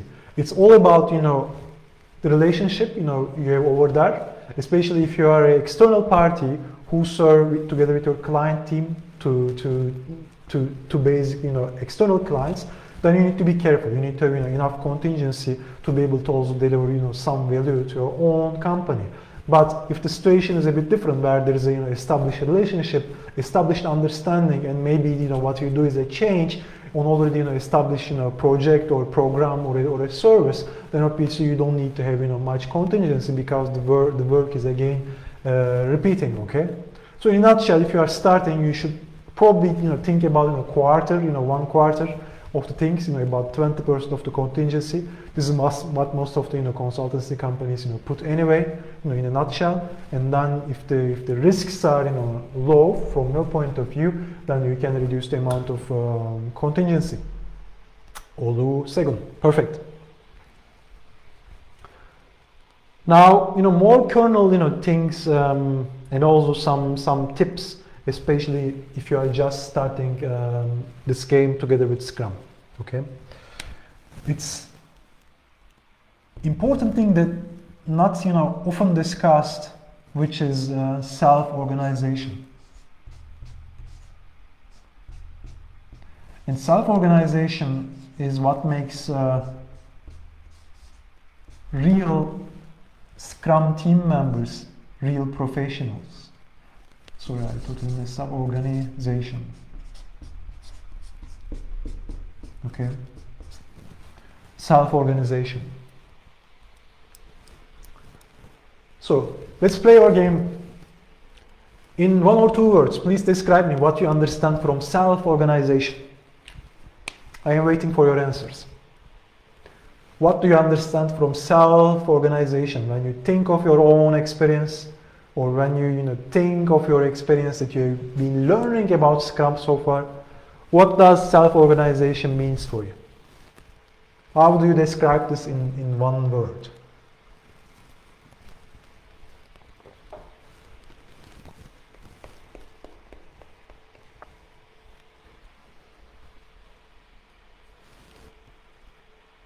What I understand is, for instance, accountability. So I'm now writing the keywords. So I'm starting with the first one. For me, self-organization means accountability, okay?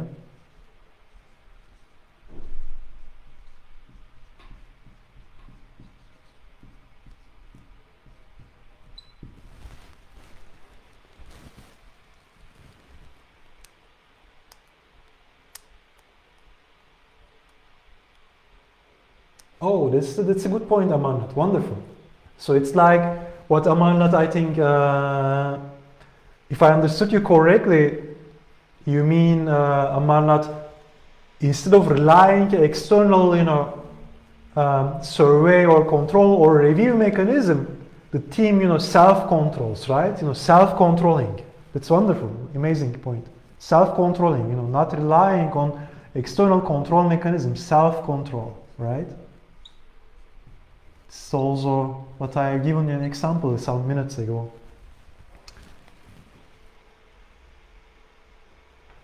Discipline, yes, perfect. Mattia, discipline.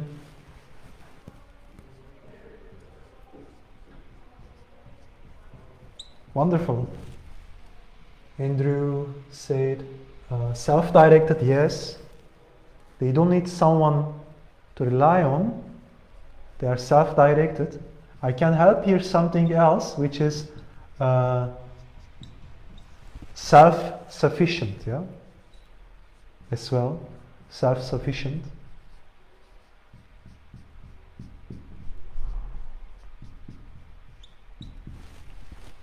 What else? Goal-driven, wonderful. Dapo, goal-driven, wonderful. Really, really good, Dapo. I really liked goal-driven.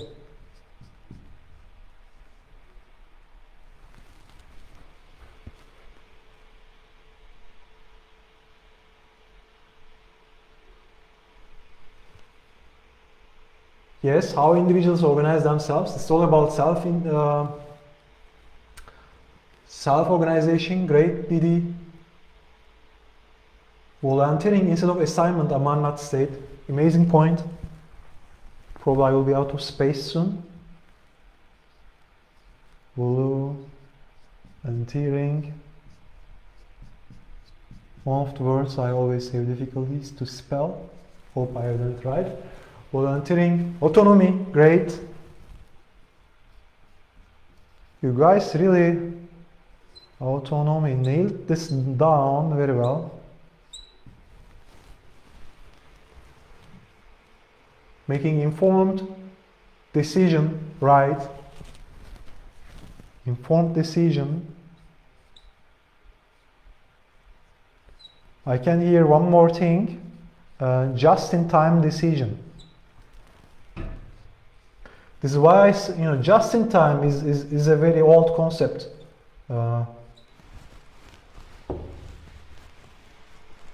And for instance, Andrew Salimo, who is among us today, he's a Six Sigma and Lean trainer who also works with us closely.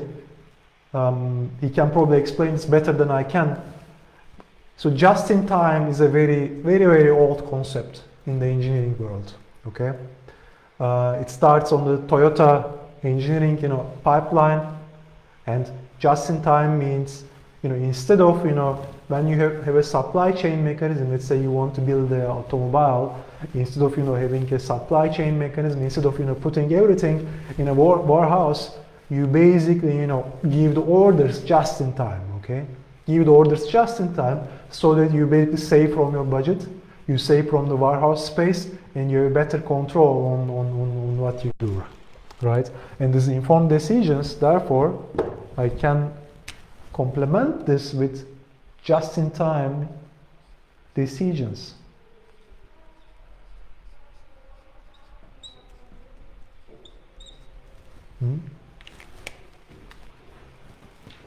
Knowledgeable, time-conscious, autonomy, ownership, right? Ownership is more like account. Yes, this is also what I meant with accountability, but ownership also along the same line.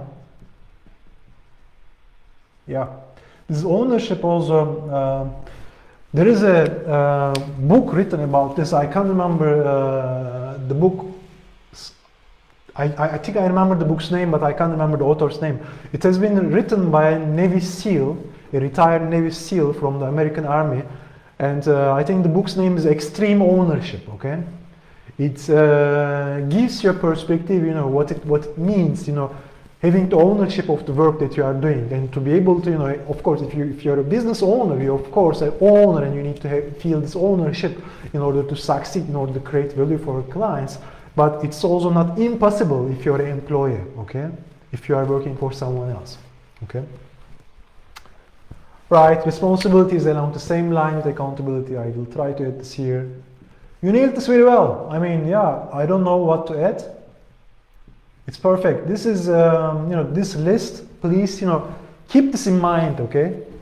You know, whenever something pops up, okay? Whenever you need to give a decision, or whenever there is a discussion in your team, okay? You need to be able to influence people by, you know, putting these virtues on the table, yeah?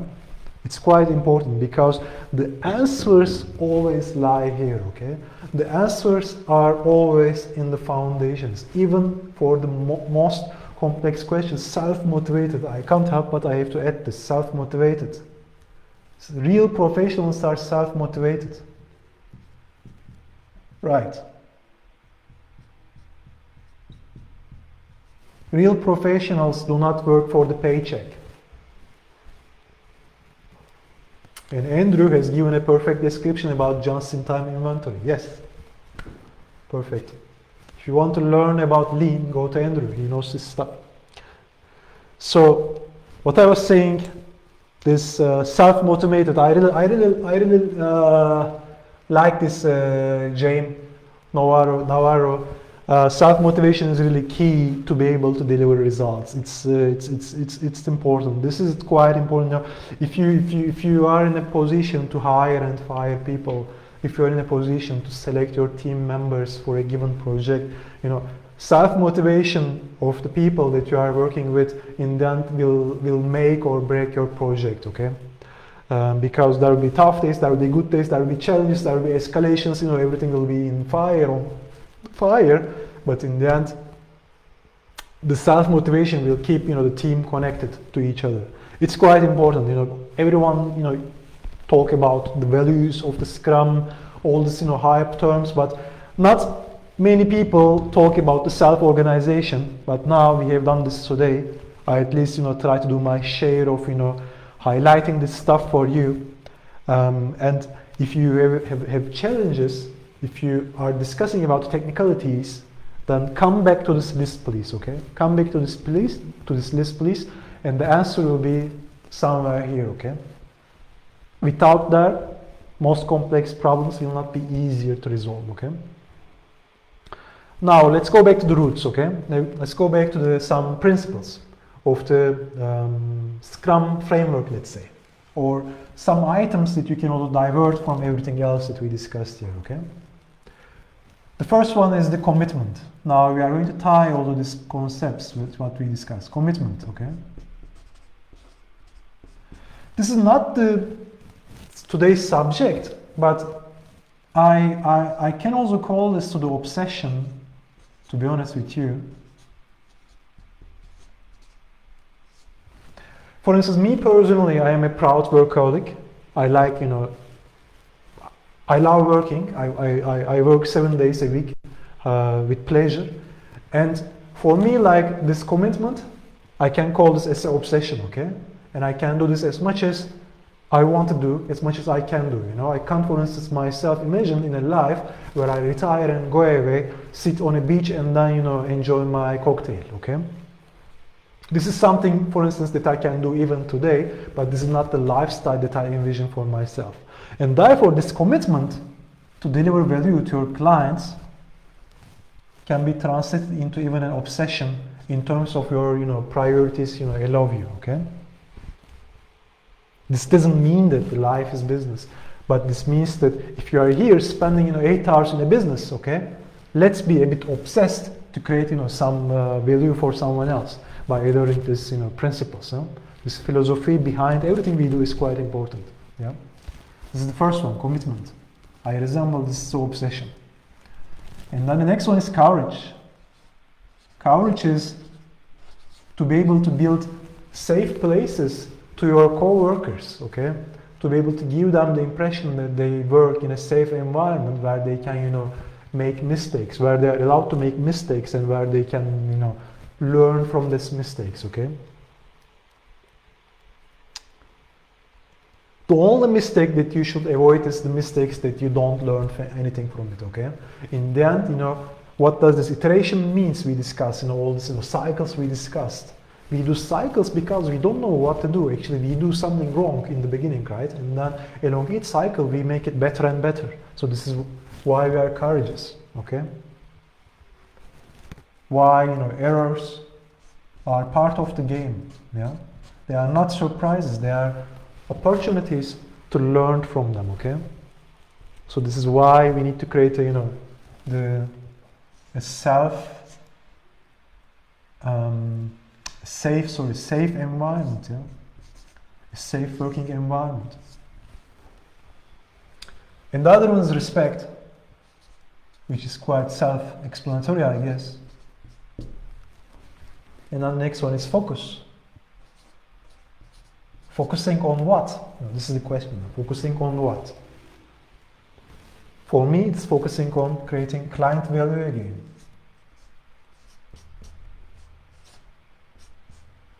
You see how many times I touched the client value concept today? Probably 5th time. I could go up to 10 times. I can do really many times because this is why we are in this business in the first place.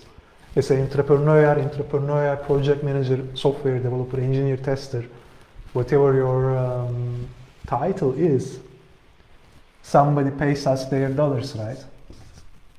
So we get a paycheck, we feed our families, we make a living out of it because we create client value, okay? We focus on client value. Not I focus on the software or I focus on this task. I focus on what I wrote yesterday. No, I focus on creating client value. And then the other is openness or transparency. Yeah? For me, the charts we discussed a minute ago, yeah?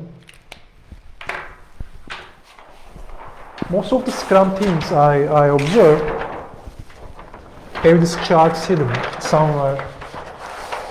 The charts, this sprint burn down chart or product burn down chart hidden somewhere because they are afraid that they see the manager will come and see, hey, the product backlog burn down chart goes up or the sprint burn down chart doesn't go, not, fast enough down, etc., etc. They have these fears. This is actually, this openness is going to help you to put this in front of everyone and to explain them, what they stand for, okay? This is the mechanism that you want to accomplish. In the end of the day, okay, you may tell me that, hey, Erkan, this sounds fine, but my environment, the politics in my, business or engineering ecosystem, doesn't deliver me to be open. Then this means there are major, cultural issues in your organization. Now you have two options, okay? If that's the case. Either you run a change politics to be able to influence this, positively. This is, by the way, I covered this in big detail for about 2 hours in one of the live classes we've done in November. I think you can find the recording somewhere. I can help you to do this. Either you run the change process, or if there is also no hope to be able to accomplish a change, then probably it's time, to think, honestly, and then maybe think, okay, this culture doesn't work for you, okay? If you want to have, because it's 8 hours of work every day, huh? You don't need to be like me, committed, like obsession level, and then work all the time, okay? But if you spend 8 hours every day to serve your clients, okay? If you do this, you should have fun, because what I recently figured out is that, from the statistics, most of the, old age, sicknesses and illnesses happen because of unsatisfied careers. This doesn't, mean, earning, more or less money impacts, your health conditions. But if you don't enjoy what you do, okay, if you spend 6 hours, 8 hours every day, then you are not going to have fun in your work, okay? And all in all, it's the life we live together with this business, right? And then this also, needs to lead to, self-fulfillment, yeah? You need to have a fulfillment over here. This is another goal that you want to accomplish in your business, so that this will transfer everything else in your life. Okay?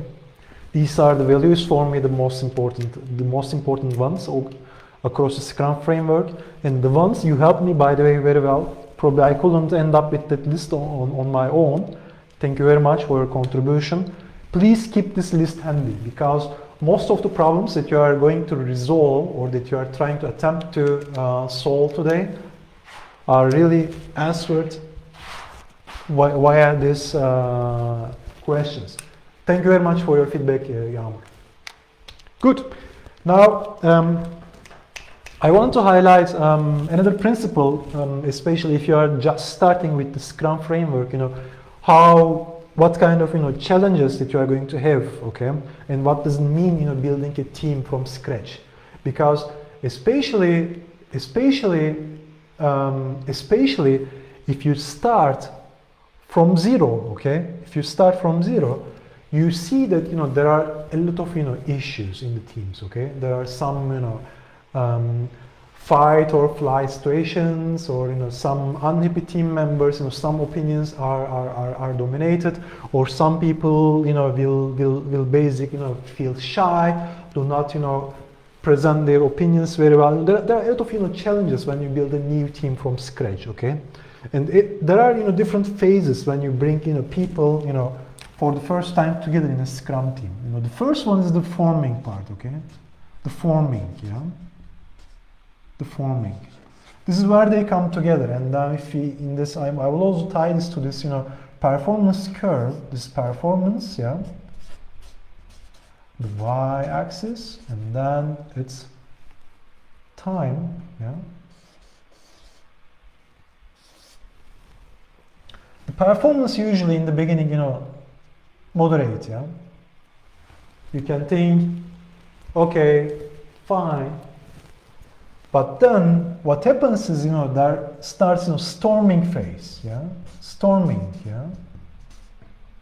And in the storming phase, S here, you see, the performance goes down, yeah, because now it's not about the business, it's about the emotions, okay. There are a lot of discussions, suppressed emotions, or dominating team members and everything, and then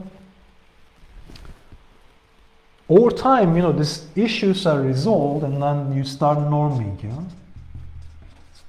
You start norming. Now we have a cycle here. You start norming. In the norming, now you build the standards. You build the standards, how you resolve the tickets, how you handle impediments, how you handle your review meeting, how you handle your planning meeting, how you basically do your daily Scrum meeting, so you don't basically overstep the timelines, etc. You basically define the standards, right? Norm also means standard, right?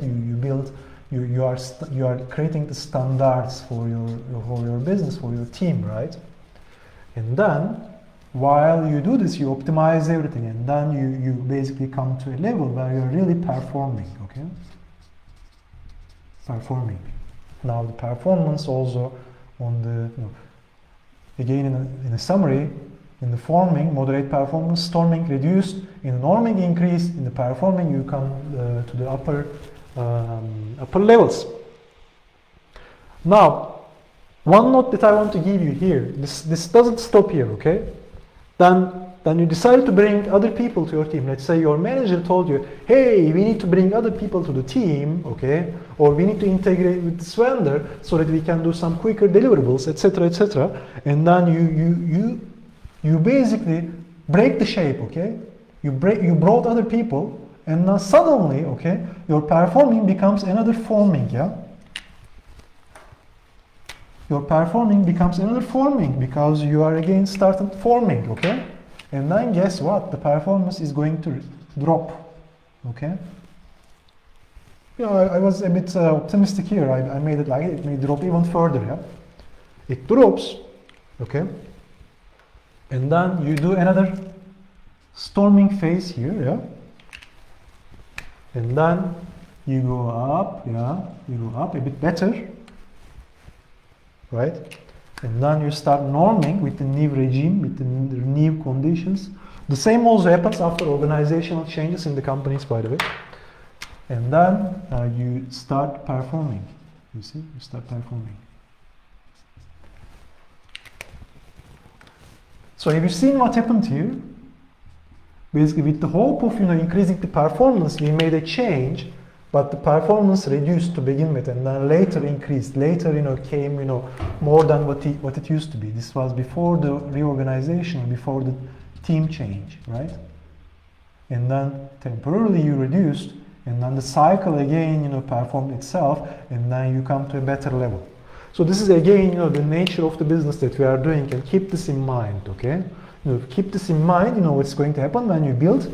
The storming, the conflicts, conflict of interests are totally inevitable. So you will live with that. You need to learn living with that. And then later when you do reorganization or changes, again, all this fluctuations in the performance aspect of your team is again inevitable. Please keep this in mind. Yeah. So that's the info that I want to share on this slide.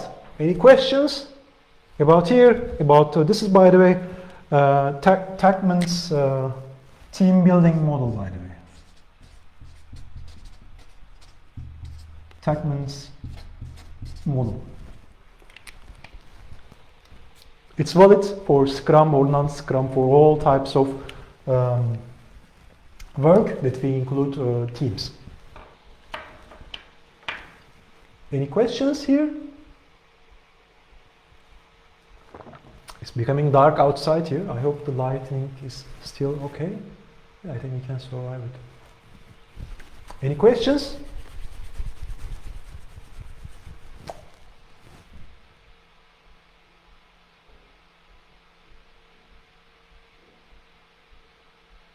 All things equal. Yeah, this is the problem in the nature of this question, Adams. All things are not really equal, okay? I mean, there are teams who handle this in weeks. There are teams who can't handle this in months, okay? I can't give you a that's it answer, sorry. What I can tell you is be prepared for that. Any questions?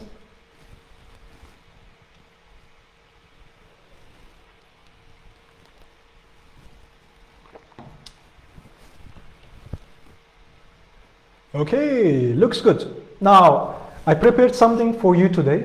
I'm going to present it to you. The reason that I want to present it to you is, first of all, I think this was a good session today. I tried to share a lot of info in about 2.5 hours. This is a lot of info though, okay? And there is a lot of information that we discussed. And the problem here is, first of all, about our memory, okay? And what I know that will happen is, in a few days from today, you first of all, even don't remember what my name was, okay? In a few days later, you are going to only remember a partial set of lessons that we discussed today. In 1 week or so, you even won't remember that you are on that lesson. So this is simply how our memories work. So this is typically how we function as human beings. Another issue is with the information and ideas. And information ideas, without action, implementation, and without repetitions, will not create any value, neither for you nor anyone else, and they will only cause frustrations. And I don't want to basically because I see that you already spend 2.5 hours together with me, and I see your commitment. This is really important for me as well, because we are living in a world where no one spends even a few minutes to answer a phone call from someone else. Therefore, you are here for 150 minutes with me already. So this is something extremely important for me. First of all, I really appreciate it. But I really don't want to go away today and then forget later everything you learned, including, without taking any action. This is because the worst thing that can happen to you. And therefore, I created, if you allow me for a few minutes, I'm going to present you an offer which is going to, help you to also, rehearse, emphasize, and basically, perfectly run what we discussed today. And we created basically a masterclass bundle offer. Let me, go over with you very quickly. This masterclass bundle basically contains a number of certification programs and a number of training materials.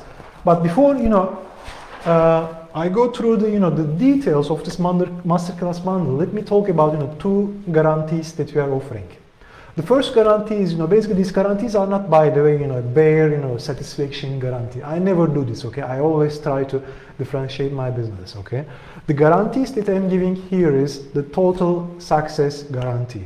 And if you will be unable to pass any of the certification tests, then we are going to immediately reactivate your exam access codes so that you can take your exam once again whenever you would like to, okay? Another guarantee that I want to give you is money back guarantee. If you don't succeed, okay, if you don't pass your exam, then you are going to get your full money back. And we trust the quality of our training materials so much, and I know that this happened only few times in the past, and usually because of personal emergencies such as death in the family or sickness in the family, or sometimes someone was going through a rough divorce case, and then the person told me that she can't really handle this, and then she really can't focus on learning, and therefore we refunded her money. And except few instances that I can recall at the moment, we trust the quality of our training materials so much that they will help you to build a clean and sound expertise in the subjects that we are discussing today. And we created a very interesting offer. This is our masterclass bundle, which contains a number of certifications, and then plus certifications without learning the substance doesn't mean much, right? But because of that, we are also giving you a number of training materials that is going to help you to perfectly learn all these items. Now let me walk you through one by one. So the first one is the Scrum Master certification, okay, which is list price. If you go and buy from our website, this now costs $69.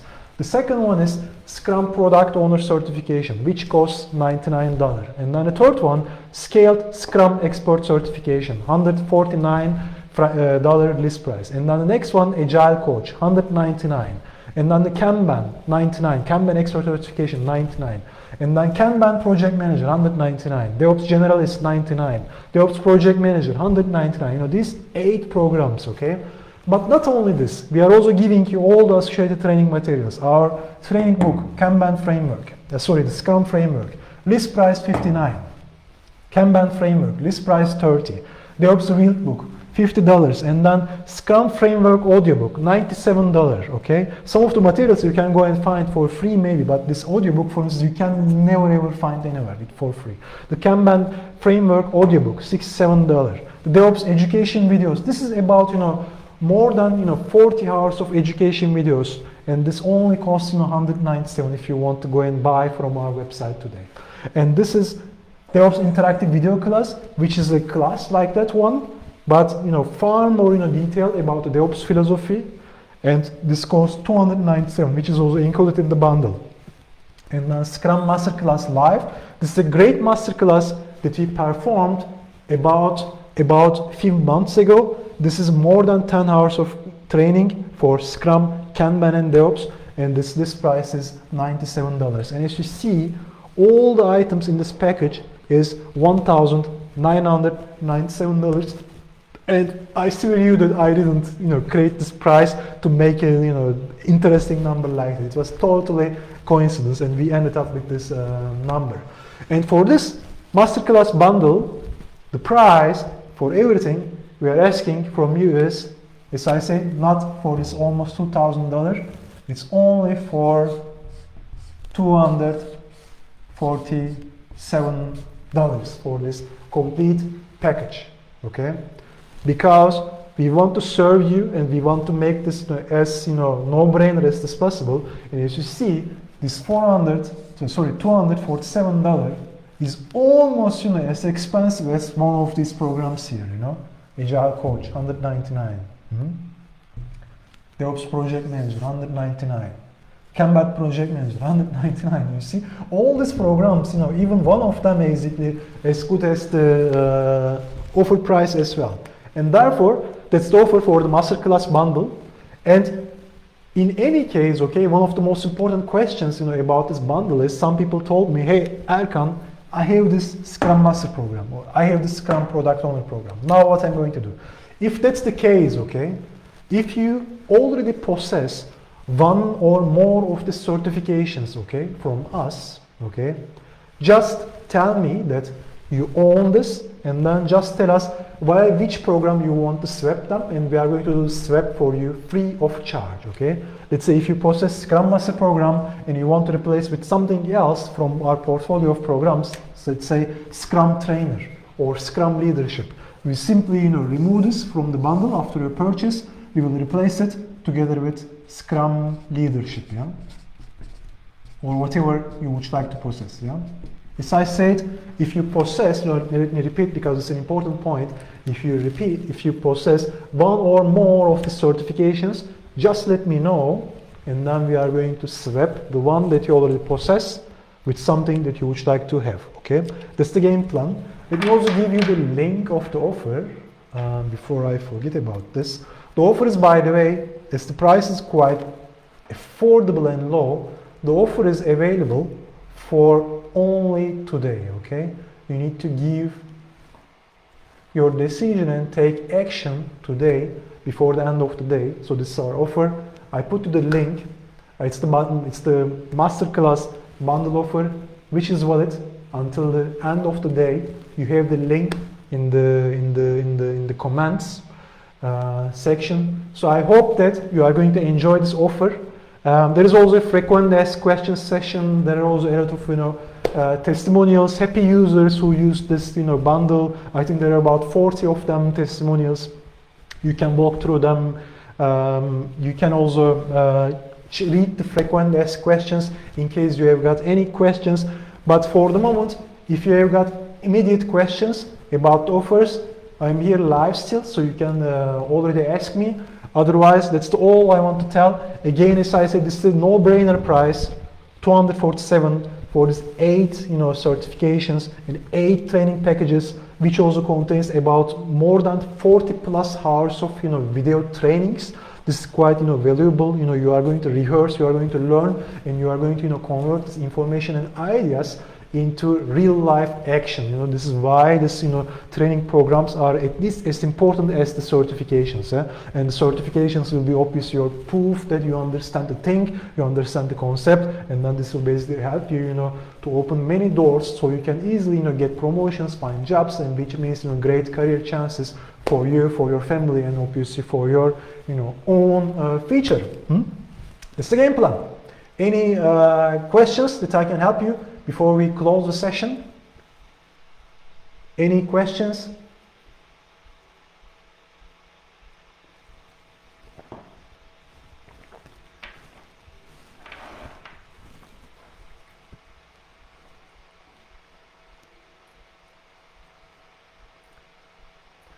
Yes, the trainings inside the package, okay, will be delivered to you, Dapo, per email anyway. As soon as you complete the registration, we will send you the whole registration package, including the exam access link, including the exam access codes that you are going to have, and then the links for this, complete training package will be emailed to you, Dapo.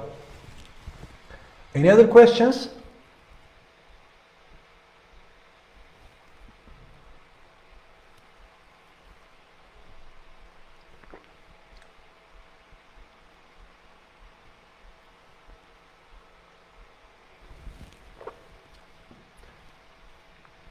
So as I said, this is a limited time offer, so I want to re-emphasize this point. The offer is valid until tonight, so therefore, if you are interested, you have the link in front of you, and therefore, please take action before the offer expires. As I said, the offer is almost as expensive as one of the programs here, okay? So this is Agile Coaching Program, you see, 199, and the offer is 247, okay? So you margin it only with one program. So it's a very interesting offer. So I hope you liked it, you enjoyed it. And again, I thank you very much for your time you spent on this live class today. So this really means for me the world that you spend, so much time, and this is quite, for me, it's important. And John asked when we can take practical example. Or it's a good question. Basically, all this exam, if you register today, okay, John and everyone else, this doesn't mean that you have to immediately consume everything, okay? Everything is for you, forever accessible, okay? You can take your time to learn, study, rehearse, maybe, build some real life, experience, and then come and do your, training, later, that's totally possible, okay? There is no hurry, formally this is 2 years, the validity of the exam access codes, and then the accessibility of the training materials is forever, lifetime access. But if you still, can't complete the exams in 2 years, John, then you still simply send us an email, and then we will extend the validity period of the exam access code. So in a nutshell, you have the whole time of the world to finish everything, okay? So, again, this offer basically margins its own price with only one single program. We want to basically give this such bundle offers because we know that it creates the value, it creates the full package, it creates the full know-how. You really learn about Scrum, you really learn about Kanban, you learn DevOps, and you also have the ability to use your favorite training medium. If you're a person like me who loves reading, you have the books. If you travel a lot, then you can wear your headphones, and then you can learn. You can listen to the audiobooks. Or if you like videos, and if you mostly learn by using videos, then you also have the videos for about everything. We covered everything. The book lovers, ebook lovers, we covered video lovers. So you have everything in front of you. Okay, thank you very much for your time once again. This really means a lot. I would appreciate that you check the offer, read the frequently asked questions. I assume most of the questions are delivered there, but still, if you are stuck somewhere, you can either put your question in this post or ping me directly. So I will keep an eye on this group. So I will ensure that your question will get 100% answered. Thank you very much, Andrew, for your feedback. I hope this session also helped you also to learn more about the engineering aspect of the Scrum framework as well. So that's all from me. And if there is no question about the substance we discussed today, or any question about the offer, now for me it's time to say goodbye after about 163 minutes, which is almost 3 hours.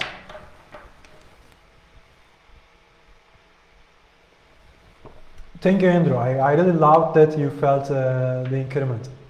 Thank you very much. Cool. Okay, then I thank you a lot. Now it's time for me to say goodbye. It's for me, really nice to also see, little faces that we have been also discussing, for months about different subjects. I really appreciate your contribution again. Thank you, Michael. Thank you, John. So we keep on doing such trainings, John, forever. This group is here, we don't destroy this group. Some materials will come and go, but this group will be here, and I will continue with the next training soon. I don't know when, I don't know about what, but for sure in a month or so we will do another training about another interesting subject which is going to help you for sure. Now I am closing the session. Thank you very much. Have a great day. I really appreciate your time. This means a world to me. For now, take care and bye-bye. If I find the button, I will close it. Yep, I found it. Thank you.